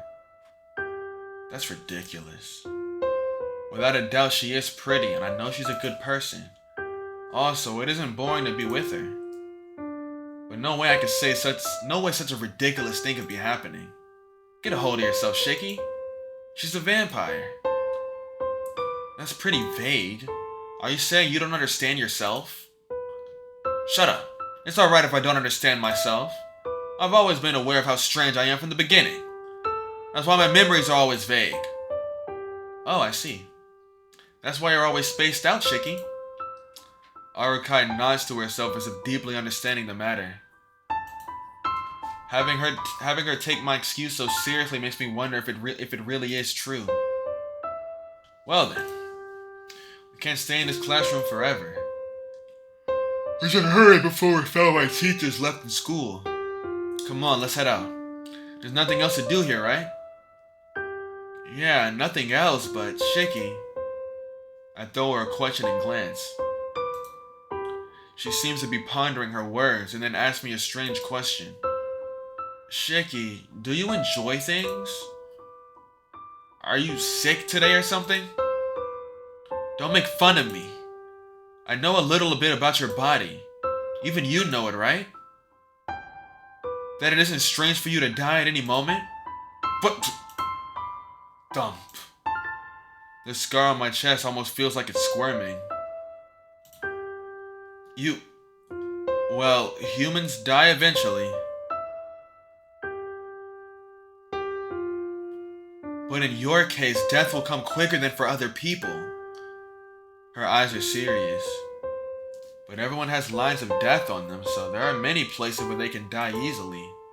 It's not like I'm the only one who's very close to death. Answer me. Do you ever have moments where you enjoy yourself even though you have such an unstable hold on life? You really are stupid. There's no way I can know that. But there's one thing clear to me. I almost died 8 years ago. And for a short while, probably when I was getting surgery at the hospital, I felt like I was in a dark place. Maybe it was a dream. Just at that time, I truly felt like I died. Like that place was truly death. I was extremely happy after my miraculous recovery. Then I met Sensei and was able to return to a normal life. I never realized it until I died once. But the world is so peaceful and such a fun place to be. They say pleasure can't be found in this life, but I think for humans, just living is good enough. That's why I can continue living like this, even knowing it's all pointless. That's why, if someone asks me if I'm enjoying life, unless it's something really unforgivable, I can't help but answer that I am. No matter how much despair it is, I'm satisfied with just existing. There's something more certain than the nothingness. That's something more certain than the nothingness of death. No one had to teach me that, but I still know that. Just being allowed to be here really is a wonderful thing. It's just, isn't living enjoyable enough? Everything up until now was fun, so I can feel like living. Well, I guess this is how I can answer your question. Can't really say anything too profound. I've only been alive for 17 years. I see, so that's how your heart is. Just doing that is fun enough. That's true. Even though you know it's something extra, you can't give it up because you enjoy it. I was scared of that and asked, but perhaps that might be a good answer. Wait, are you still thinking about that thing from before? Yes, but for now the hard feelings have faded. I can't stray off course until this vampire's defeated. Until then, we fight together. Right? She says, smiling. Until this vampire's defeated, huh? That's right. That was the relationship between us. Because today was just so normal, I completely forgot about the most important fundamental fact. Hey, Arc-SHIKI. Just without thinking, when this is all over, when we're done defeating this vampire before we part, can't we do something like this just once more? Those words really come out of my mouth naturally. Huh? What do you mean? I'm saying after your task is finished, let's do these pointless things one more time. In the end, we're here together because we agreed to help each other. So I was really wondering, what would happen if we were to meet again without any responsibilities? If we just met for no particular reason? Just hanging out like friends. That's not true. Just as friends and not thinking about her being a vampire at all. I just thought it would make Arc-SHIKI happy if we created some normal memories like that. If you're too busy, then it's okay. I only thought of it just now anyway. But that's really the opposite of how I feel. After her eyes widen in surprise, she nods. Okay. When everything's over, let's come here again, Shiki. It won't have any meaning, but I'm sure it'll be really, really fun. In the classroom bathed by the sunset, Arc-SHIKI smiles and makes a promise with me. Alright, we're about to be attacked. Look. I've read 2 routes of Fate, Stay Night. I've done the Shield route of Tsukihime. I think I have a decent idea of how this guy writes, okay? We had a fun day out with Arc-SHIKI. Really romantic, really sweet, really cute. Something chaotic is about to go down. In the end, when we go outside, the sun is already set. If nothing chaotic was going to go down, then it would have just jumped to the next chapter and said, and it would have woke us up saying that we went to bed after that. But we're going outside at night, something's going to happen. In the end, when we go outside, the sun is already set. It's just past 7:30. A little early, but since we don't have anything else to do, we should start searching for the vampire. Yeah. Well then, shall we begin, Arakai? I turned around to face Arakai, who was walking behind me. What, already? Didn't the sun just set? Yeah, but it wouldn't hurt to start earlier. We played around long enough today, so we should be serious at night, right? Arakai, let's stick to our decisions. Shiki, you're strangely serious. If you're this serious, then why did you break our promise yesterday? Hey, I couldn't help that. I couldn't even move. I really didn't intend to go before. Yeah, if Akiha didn't stop me, I probably would have gone on ahead to the park in my condition. I see. Then let's do that. With a slightly empty expression, Arakai says something I don't understand. Do what? You intended to go to the park, right, Shiki? We still have time. If we couldn't get it done yesterday, then isn't it okay if we do it now? She starts to run lightly. She really seems to be serious about going to the park. Hey, wait! Hey! I run with all my strength so I don't lose sight of her. See, even though you were complaining, you still kept up, Shiki. Okay. What I'm gonna do? Where the hell was I? Here. I'm gonna save the game, because I'm too tired now. You know what? Nah. I'm a thug. I'm gonna just crack open a warm one.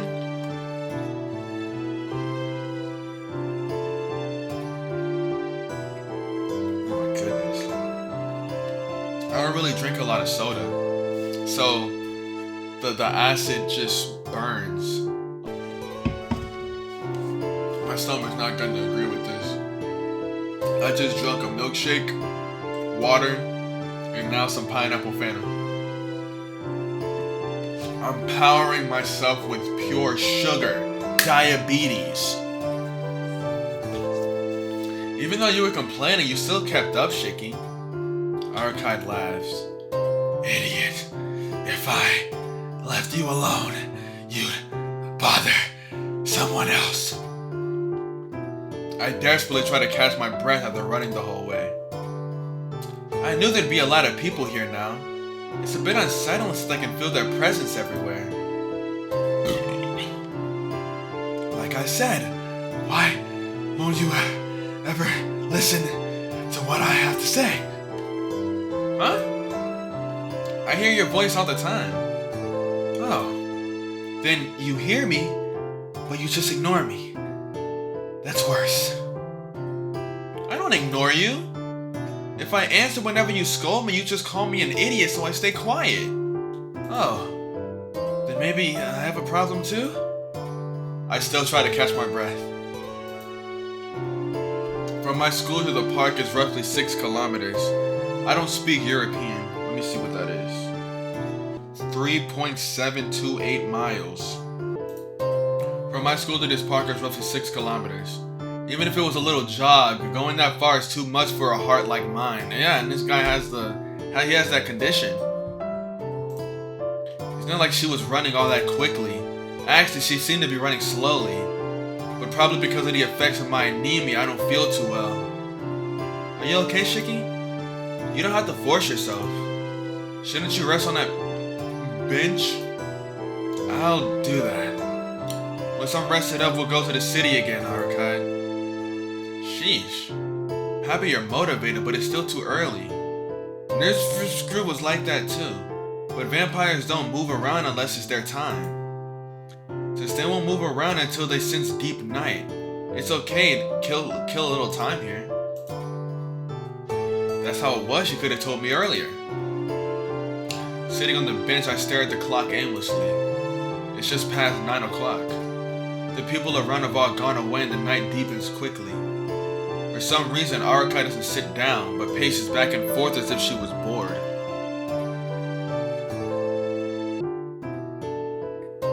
Time is the only thing which passes by. A quiet night. Completely different from 2 nights ago, and there isn't a single cloud in the sky. The bright, pure moonlight illuminates the park in Arc-SHIKI. Moonlight. If it was as bright as this back then, maybe I could have seen the bandaged man's face. Wait a minute! I jumped from the bench. Shiki, what's wrong? Did you see the dead? Arcad rushes towards me. No, that's not it. I forgot something really important. It was really careless of me. I was attacked and I completely forgot about it until now. I forgot about it too. I completely forgot that we just got jumped. Arcade. I was attacked 2 nights ago by a strange person. Huh? A strange person? What kind? Well, that is... I calmed down and described as clearly as I can what happened last night. Yeah, that's how it was. Finishing my explanation, I read Araka's expression. From when I started until now, her eyes remained sharp without any gentleness. So what is it, Arcade? That bandaged man and that person wearing those robes like some priest, are they enemies of yours? Yes. Both of them are enemies. I don't know just who or what that bandaged man is, but that woman wearing those Catholic robes I have an idea about. She narrows her eyes as if she was in a bad mood.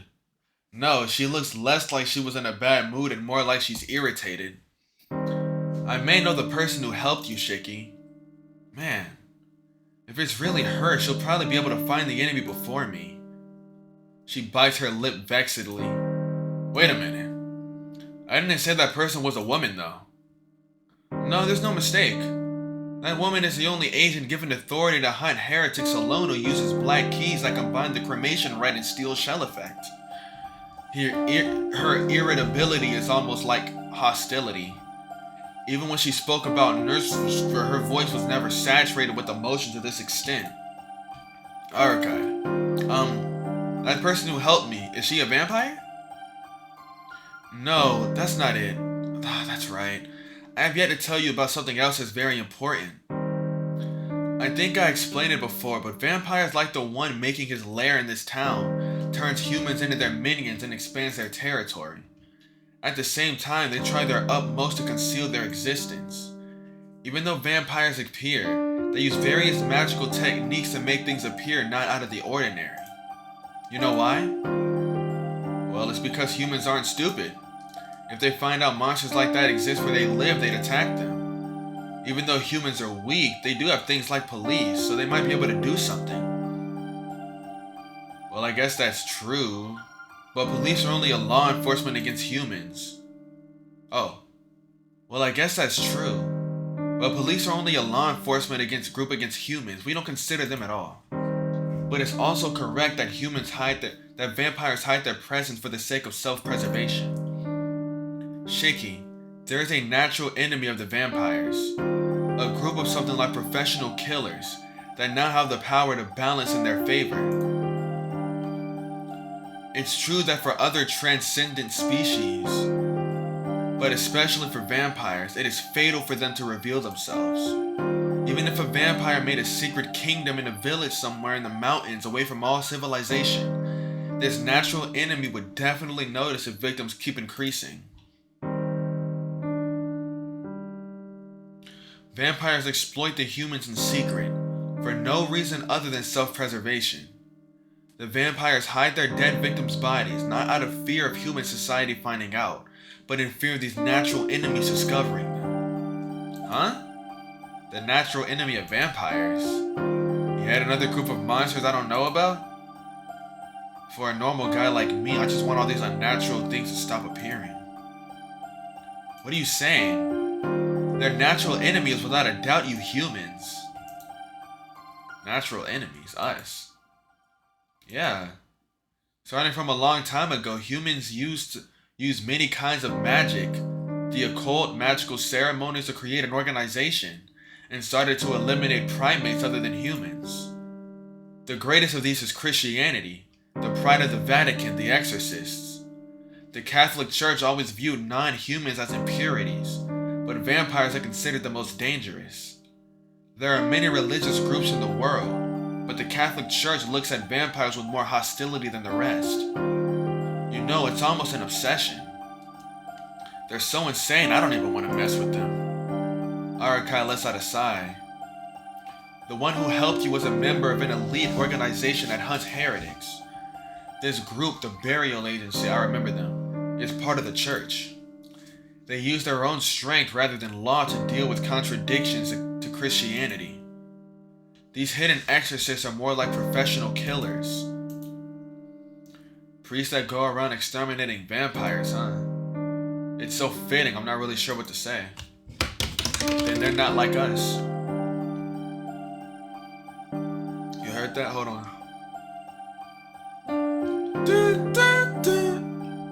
I'm sorry. Then they aren't like us? This Burial Agency is a group whose purpose is to hunt vampires too. Can't we search together? That won't work. For them, it's enough that someone is a vampire. To them, non-human primates are just evil. It doesn't matter if they suck blood or not.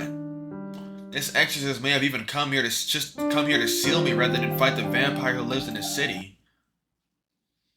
Sounding irritated, Arakai starts to pace back and forth again. Things have gotten quite complicated.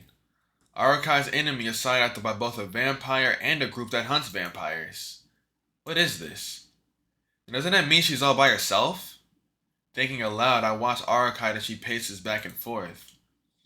Under the white moonlight, Arakai appears to be dancing a solitary waltz. The hand of the clock ticks by. It's been 2 hours since we came here. Phew. I started to settle down and there's nobody around now. The night starts to deepen. Arakai, is it alright now? Yeah, it's alright. She agrees with me, but she doesn't really seem enthused yet. You've been acting strange since before, Arakai. Something wrong? Not really. I was just concerned about that bandage man you told me about. Arakai sighs as she ponders to herself. Oh, that's right. Shiki, last night someone hit on me here. Huh? I'm saying some guy started to talk to me here. No, I heard you. I thought you said you were thinking about that bandaged man, though. I was, that's why I remembered. Just like when you were attacked, someone started to talk to me.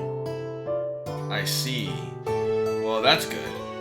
Just looking from the outside, you are a beautiful person, so if you are waiting around by yourself, it's entirely natural for a guy to talk to you. I give a serious response. Sometimes I'm a little too honest. You think so? I thought it was an enemy at first, but I remember you saying something before about how I always stand out. So after studying him briefly, I saw he was just a human. Wait a minute. Don't tell me you did something to the guy trying to hit on you. No, I didn't do anything. I just talked with him a little bit and made him forget about it. But if I didn't remember what you said, I might have. I see. Good job, Arakai. I guess even you can make distinctions. Of course. It would have to take someone like you to make me angry. Damn. She seems to say this with some amusement. Well, it's natural for someone to get mad if they're killed. I sigh as I glance around the park.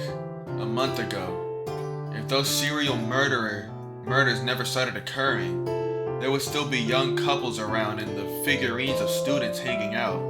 Figurines, the figures. I'm playing with my feet right now.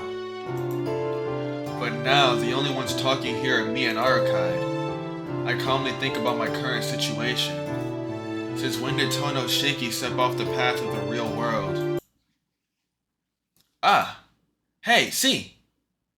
Arakai suddenly calls out to me. What, did something happen? Yeah, see? Look at the clock. It's time. She points to the park's clock while giving a full smile. Looking, it's 10 o'clock now, the dark hour. The promised time. The promise backed only by words. To meet here at 10 o'clock at night.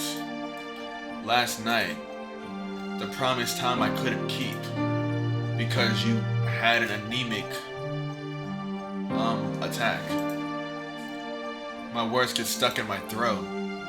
Why does such a trivial thing suddenly cause my chest to tighten? Why does such a trivial thing make her so happy? I don't really understand. I spent all day with her today, but it never felt like she was really a vampire. Let me ask you something. Stop it, Shiki. Yeah, what is it?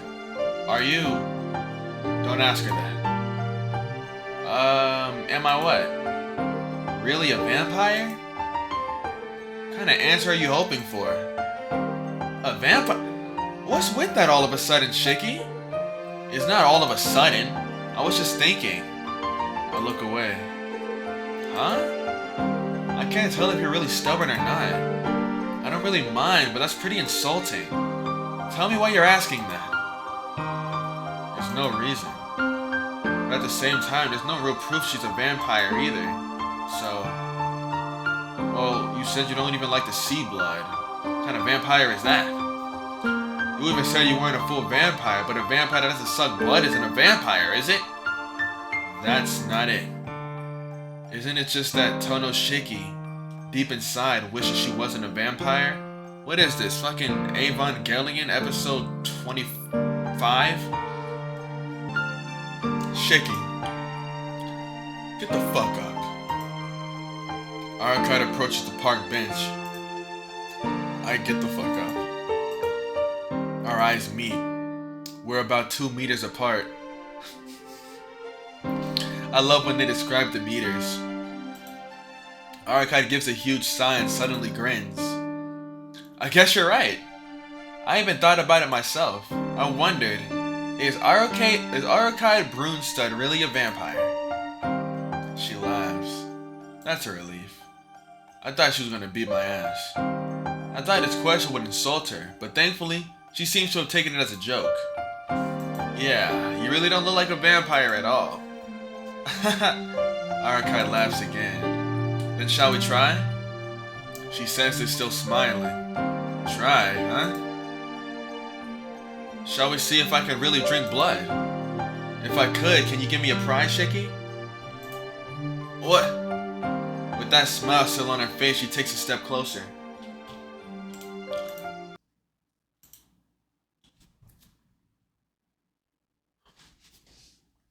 I love vampire stories, and one of my favorite parts in vampire stories is when the vampire drinks the blood of their romantic interest. That part, I always love those parts. I always love those parts. I've been waiting for it to happen. Is it finally happening? Please. Tap, tap. Her footsteps echo in the air. I know she's joking. Still, I can't move at all. Wait. But I can't even finish. It's not her power, but me who stops. Closer. One step. Another step. Looking down bit by bit. Not even being able to lift a single figure, am transfixed by her lips. Shiki, you said I wasn't a full vampire, but... A sweet voice that seems to echo in the back of my head. Another step and the footsteps stop. You know, drinking blood is very easy. I hear that voice right by my ear. Her body weight presses up against me. My throat freezes and I can't even speak. I can only feel her breath on my neck. It's hot like a burning fire. I stop calling her name. With my own will I stop. Because I know if I call out her name, she'll pull away. Her breath is so close. Her white fingers on my shoulders are trembling. She's scared. My mind is blank, and I'm not scared at all. But Arcade is the only one shaking. I can't see her face. Just the swirling of her breath around my neck and the feel of her trembling body against mine. It changes from a weak breeze to heavy breathing. Arcade. It was supposed to be a joke. Her voice shakes. The fingers on my shoulders cease their trembling. Instead, they dig into my shoulders like a bird's talons. Gah! A pained gasp escapes me, but her claws do not let up. They sink in as if not allowing me to escape. Arcade, I'm sorry. I guess I joked around too much. I'm sorry, so can you let go? Shiki. Her fingers don't move. This isn't good. My mind screams in warning and I gather up all my strength. Don't you fucking dare. Don't you fucking dare. My arms move to push her away. Before that, pain shoots through my shoulders. My arms can't move at all. Her vice-like grip on my shoulders causes my arms to go numb. I can feel her breath grow even wilder against my neck. Maddening. Her teeth almost touch my neck. No! After the grip increases one more time from her white fingers, Arc-SHIKI flies back, practically screaming. Damn it. Still a really good scene, but man. Way to tease me. My dick got hard and everything, and I was going back soft. Man, you're blueballing me. You're giving me limp dick. Panting fills the air. Hard breathing echoes through the park. My ragged breathing. Arc-SHIKI's trembling breaths. Shiki. Her entire body's shaking. She gasps as if to suck in the entire atmosphere. As she stares in disbelief at her two hands. Her white fingertips are now dripping with my blood. The redness flows from her fingers to her palms and then along her arms. Ah. She looks at it and it seems to be on the verge of collapse. Arc-SHIKI, just now was... I call out to her. Looking up from the blood on her hand, she meets my gaze. Shiki. Yeah, I'm here. Just now was a joke, but it seems like it went a little too far. I say that, wanting to just let this end as a joke.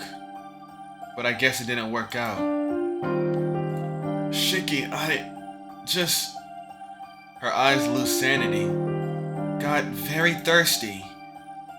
Her convulsions become deeper, and even now she seems like she'll crumble into the ground. Please, go home, Shiki. Hey, Arc-SHIKI. With that, she starts to run. She disappears fast. Not like she ran before when she was taking me into account. With the speed I couldn't even match if I sprinted with all my strength. She vanishes into the night towards the city. What? She thinks I can just go back after seeing her like that? That idiot. Where's she going when she's in that much pain? I can't just go back home. Even though I don't know where to find her, I start to run after her into town.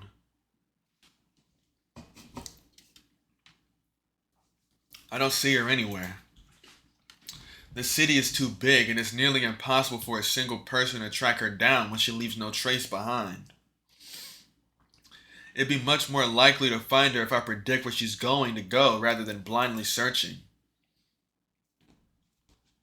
Okay, let's see. Commercial district. I'll search the shopping district. Even though she was in so much pain, she's not the kind of person to rest because of it. She told me to go back. In other words, she was saying she won't be going back. I think she plans on finding the vampire by herself. Then I'll go to the shopping district and find the vampire or the dead before she does. Arc-SHIKI can't find them, but I can spot the dead if I take off my glasses. Alright. Taking off my glasses and grimacing from the slight headache, I run towards the shopping district. Why is it purple? Ugh! The pain races through my forehead. I'm not particularly concentrating on looking for lines, but it seems just running through town without my glasses on is a huge burden on my brain. Damn it, I'm still not finding anything. All the people running through the shopping district have normal lines on them. I don't see anyone painted with the disjointed scribbles I saw before. Ow. I rub my temples with my fingers. As long as I have my glasses off, this headache will only get worse. But still, I can't give up this easily. Taking a deep breath, I start to run through the shopping district once more.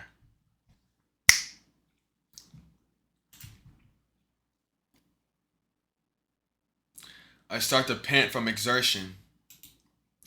The exhaustion from running coupled with the pain in my head makes me nauseous. No matter how many times I run around, I can't find any dead or anything out of the ordinary. Lifting my hand on my forehead, I feel a feverish heat. I just feel like I have a high fever. Damn it, I'm not done yet. I tell myself this as I start to run once more, and then... not here but somewhere farther away. In a narrow alleyway between two buildings, I can see something like sparks flying in the air. No, more accurately, it feels like the points of death are shooting forth and disappearing. There's no mistake. It's exactly the same as when Arc-SHIKI defeated the dead before. She's, in that condition, is fighting by herself. Found her. Forgetting my pain and weariness, I dash towards the alley. The entrance to the alley. I run to the narrow path between the buildings. Death is flying through the air and fading away. How many is she fighting? There's an enormous amount of it. God, I can hardly bear it.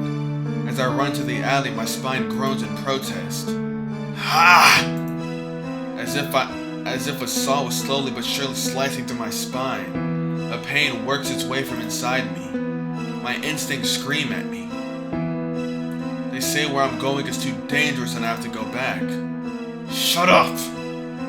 But that goes without saying. The amount of death there isn't normal. Inside, I know something terrible is happening inside this alley. But I can't turn back now. I can't leave Arc-SHIKI alone. If I run away here, she might go off and die. I can't shake off that feeling, and I enter the alley filled with death. Oh my goodness. What? My mind freezes. What I see is surreal. Scattered all across the ground are the figures of numerous people. Faceless, limbless, their stomachs sliced open, the corpses bathed entirely in crimson. On the wall, the ground, even on the moon overhead. Everything here is just red. A dull, sickening sound. The last one, the last human shape full of lines expires from her hands. With a single hand, she smashes the head of the dead into the wall, squishing it like a tomato. As if not satisfied, she tears the headless body vertically in half and smashes it into the ground.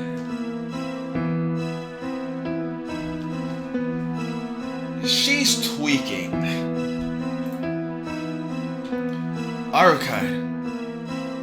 The world is only filled with red in the moonlight. In the center of it all stands Arc-SHIKI. She doesn't notice I'm here. She only looks up at the moon, in a trance and breathing heavily. I can't speak. The pain inside me reaches a feverish pitch. It seems like the saw is cut all the way through. Creak, creak. My entire mind is screaming. I shouldn't be here. I don't want to die, it shouts. Then Arc-SHIKI's eyes suddenly shift. Her eyes aren't her usual crimson, but a golden flare. This is how she looked when she was tweaking out on us in Shield's route.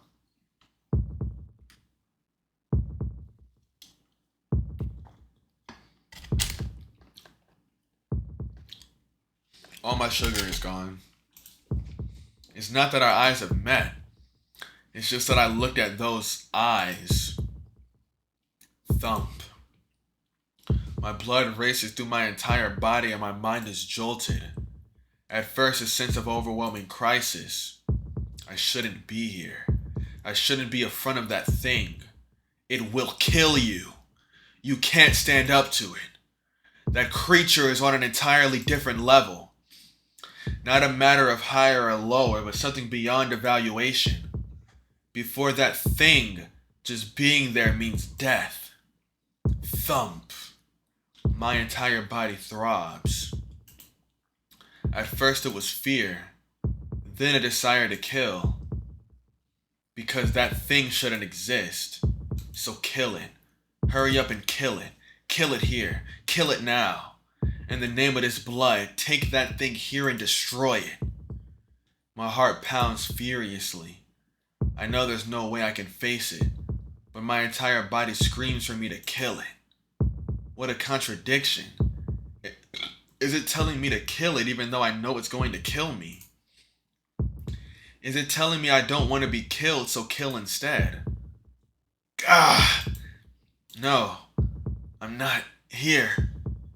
Those eyes, I must not look at those golden eyes. I know this, but I can't escape her eyes. Thump, thump. My blood boils. The stimulating throb of my blood. But there's something else that tries to burst through my consciousness. I love this song. Ah! Why do I want to kill? Are you going to kill before being killed because you don't want to die? No, that's not a reason. There's no need for a reason to kill. Be honest, Tohno-shiki. Already, from a long time ago, you wanted to take this woman and... Shut up! No, your reason and conscience is shut up. That's how it should be. I just want her. I want Arukai. Remember the feeling from that time. You knew from the first time you saw her. Since that time you killed that creature with your hands and lost your virginity as a killer.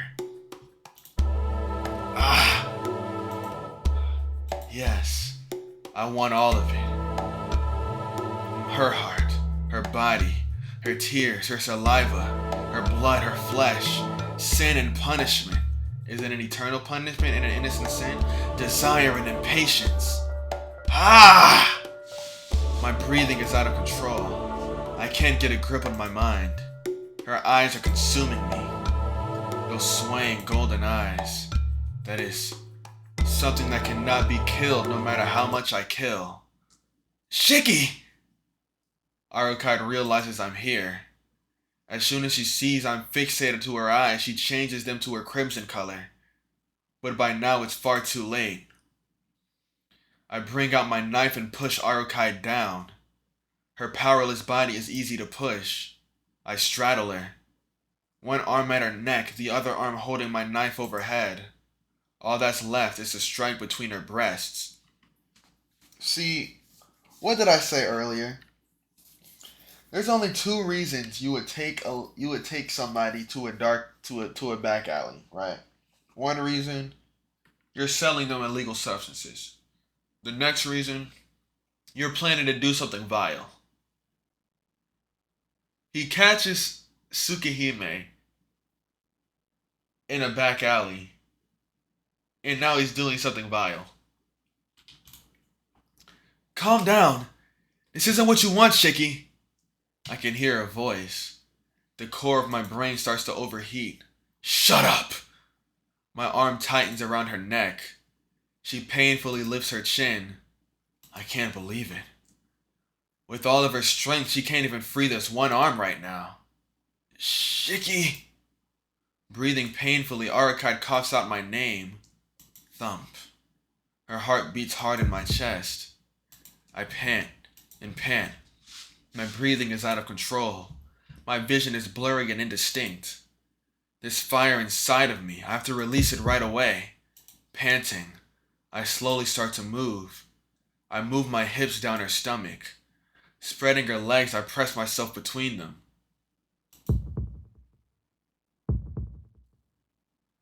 What? She looks at me uncertainly. That look makes my head pound. Panting and panting, swelling.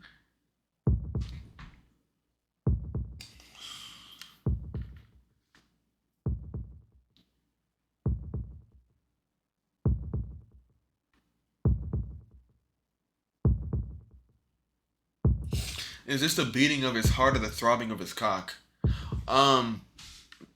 Yeah, so this is worse than I imagined. I knew it was going to be something vile, but I thought like maybe we'd get attacked. Arukai might get fucked up a bit. Maybe we see someone get chopped up and killed.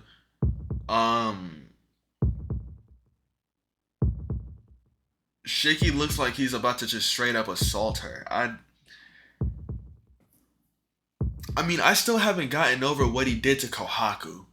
I really do not need this right now, okay? My shaft swells so fast it's almost painful. I have to violate her right now or I'll go crazy. That's a crazy statement. Her vermilion shaded cheeks, her soft neck, and below me her unparalleled body. My panting fills the air. I can feel her heartbeat. Panting, panting, panting. Her golden eyes seem to suck away at my soul. I release her neck and instead touch her breasts, her arms, her legs. My fingers trace the white skin under her clothes, soaking up the coolness of her body. No, this isn't like you, Shiki. Her burning voice, her inviting red eyes. I don't think they're inviting. I think they're rejecting. Seeing these things, my mind completely shatters.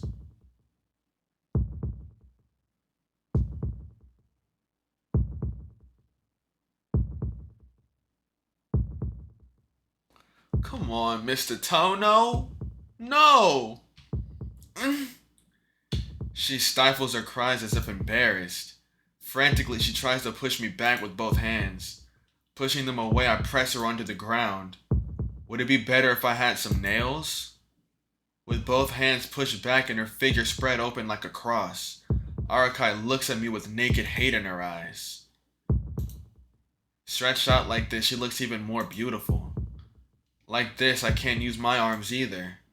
If I let go, she'll rip my throat open for sure. This tension, this balance that makes it seem like we're killing each other rather than me violating her, increases the beast-like lust in me. Stop it. Stop or you'll regret it. I won't let her finish.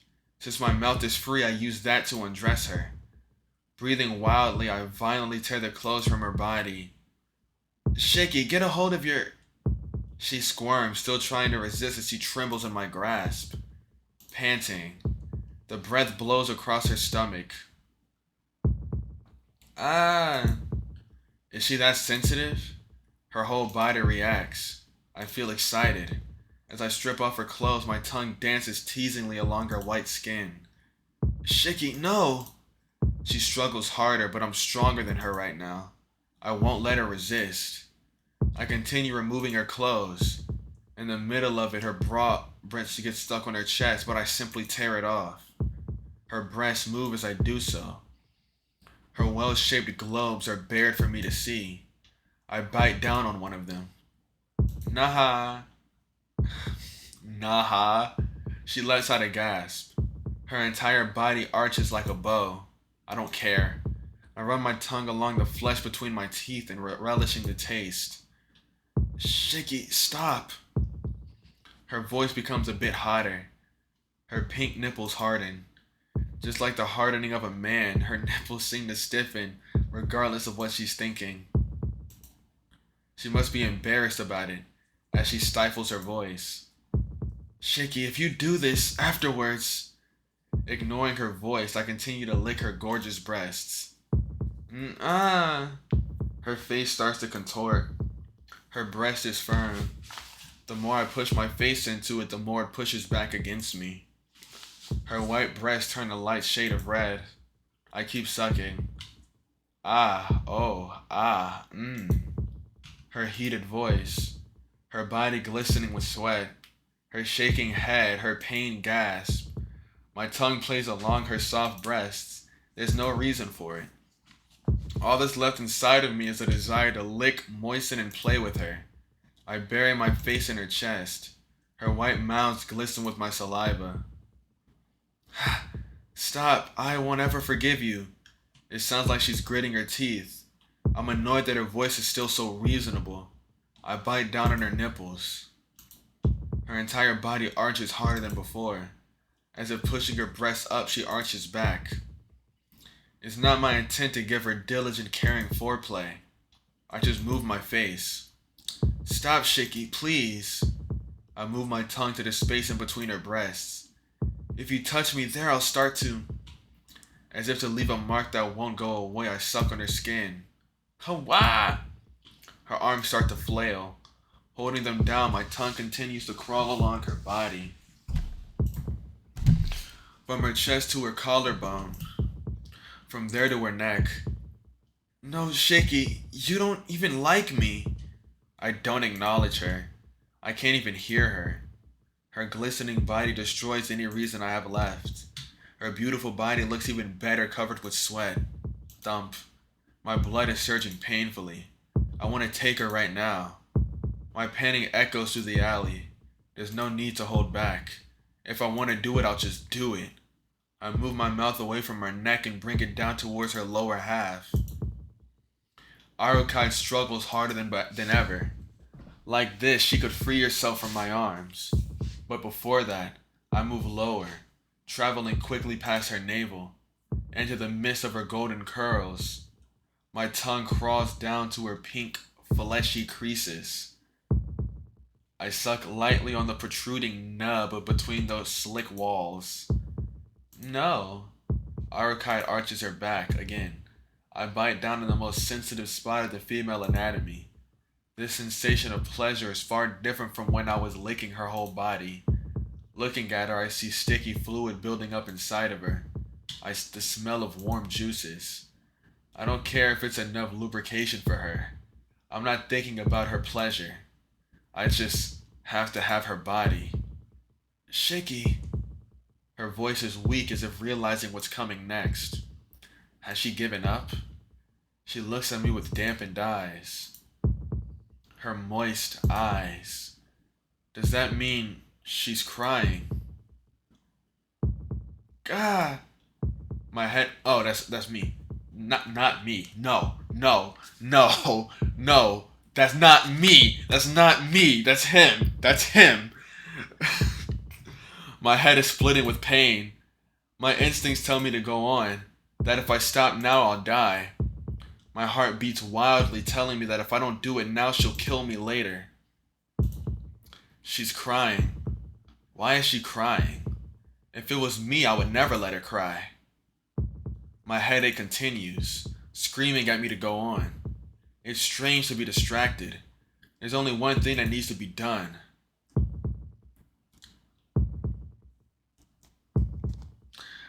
I have an idea of what the right answer is. But let me make sure. Oh, thank God. I can't do it. I can't do anything she doesn't want again. Once, I gave in to this headache and I killed her. That's why never again. I can't loosen myself and make Arc-SHIKI cry. I hate to break it to you, but my nigga, you literally are fucking raping her. I don't know how else to put it.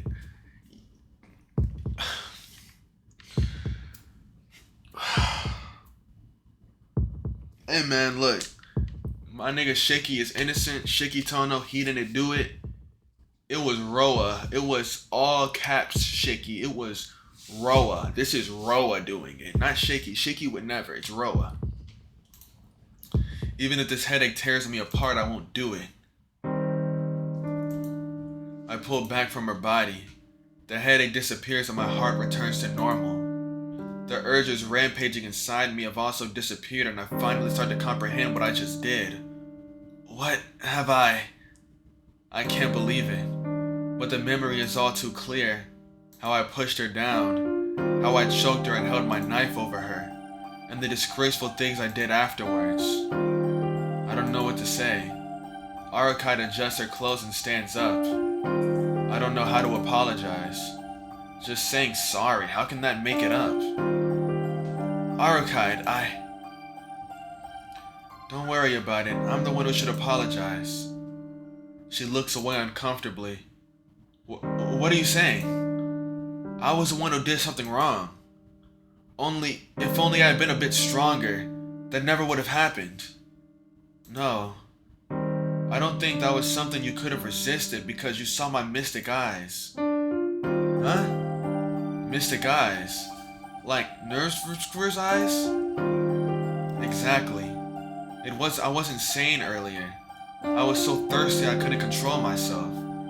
That's why I found some of the dead and tried to replace that urge with the urge to destroy to stave it off. Back then I was unable to hold myself back, so that's why you saw my mystic eyes when you came. Certainly, I felt odd from the time I saw your golden eyes, but that's just that. I, with my own will, no, that's wrong. Shiki, my mystic eyes of enchantment completely captivate whoever looks upon them. I think that's why you started to feel those sexual desires. That can't be right. Because even if she wasn't controlling me, I might still like her. Anyway, this was all because of my carelessness. I'm sorry, Shiki. I manipulated your body without any regards to your feelings. Her gaze shifts away as she says this. Being apologized to like this hurts my heart, because I didn't feel like I was manipulated at all. Rather, it seemed like I used it to obey my own lust. Arc-SHIKI, don't apologize. Shiki, this was all an accident. I'll forget about it, so please forget about it too. I think it's better for the both of us that way. Saying that, she starts to walk quietly. Arc-SHIKI, I think this is enough for tonight. I killed all those dead tonight, so it's probably useless to search for any further. That's fine, but what do we do with the mountain of bodies? If someone finds it, there'll be trouble. There's no need to worry. Once something becomes a vampire and dies, it won't leave a trace. Those who refuse to return to the earth become ash to be scattered in the wind once they die. They'll return to disperse on their own in a while. Without turning around, she disappears from the alley with weak steps. I can't stop her now. I still feel the sensation of Arc-SHIKI on both my hands. Idiot. What a stupid idiot I am. I groaned to myself. In the alley, which became a stage of tragedy, I look up at the moon in remorse.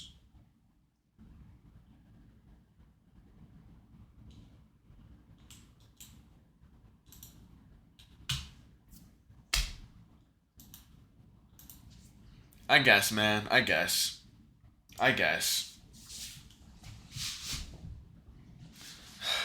What an interesting way to end the episode. This was actually a really good chapter, though. They're finally they're developing the story. It's a bit late, because a lot of it really was just following the same path as the S.H.I.E.L.D. story, but just kind of like more time with Arc-SHIKI instead of S.H.I.E.L.D. But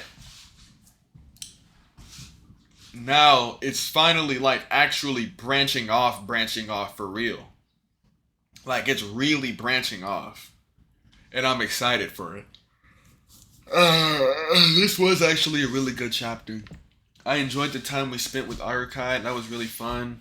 You know, I got time to yap a bit about my own opinions on things. And we got a very interesting scene to end the episode on.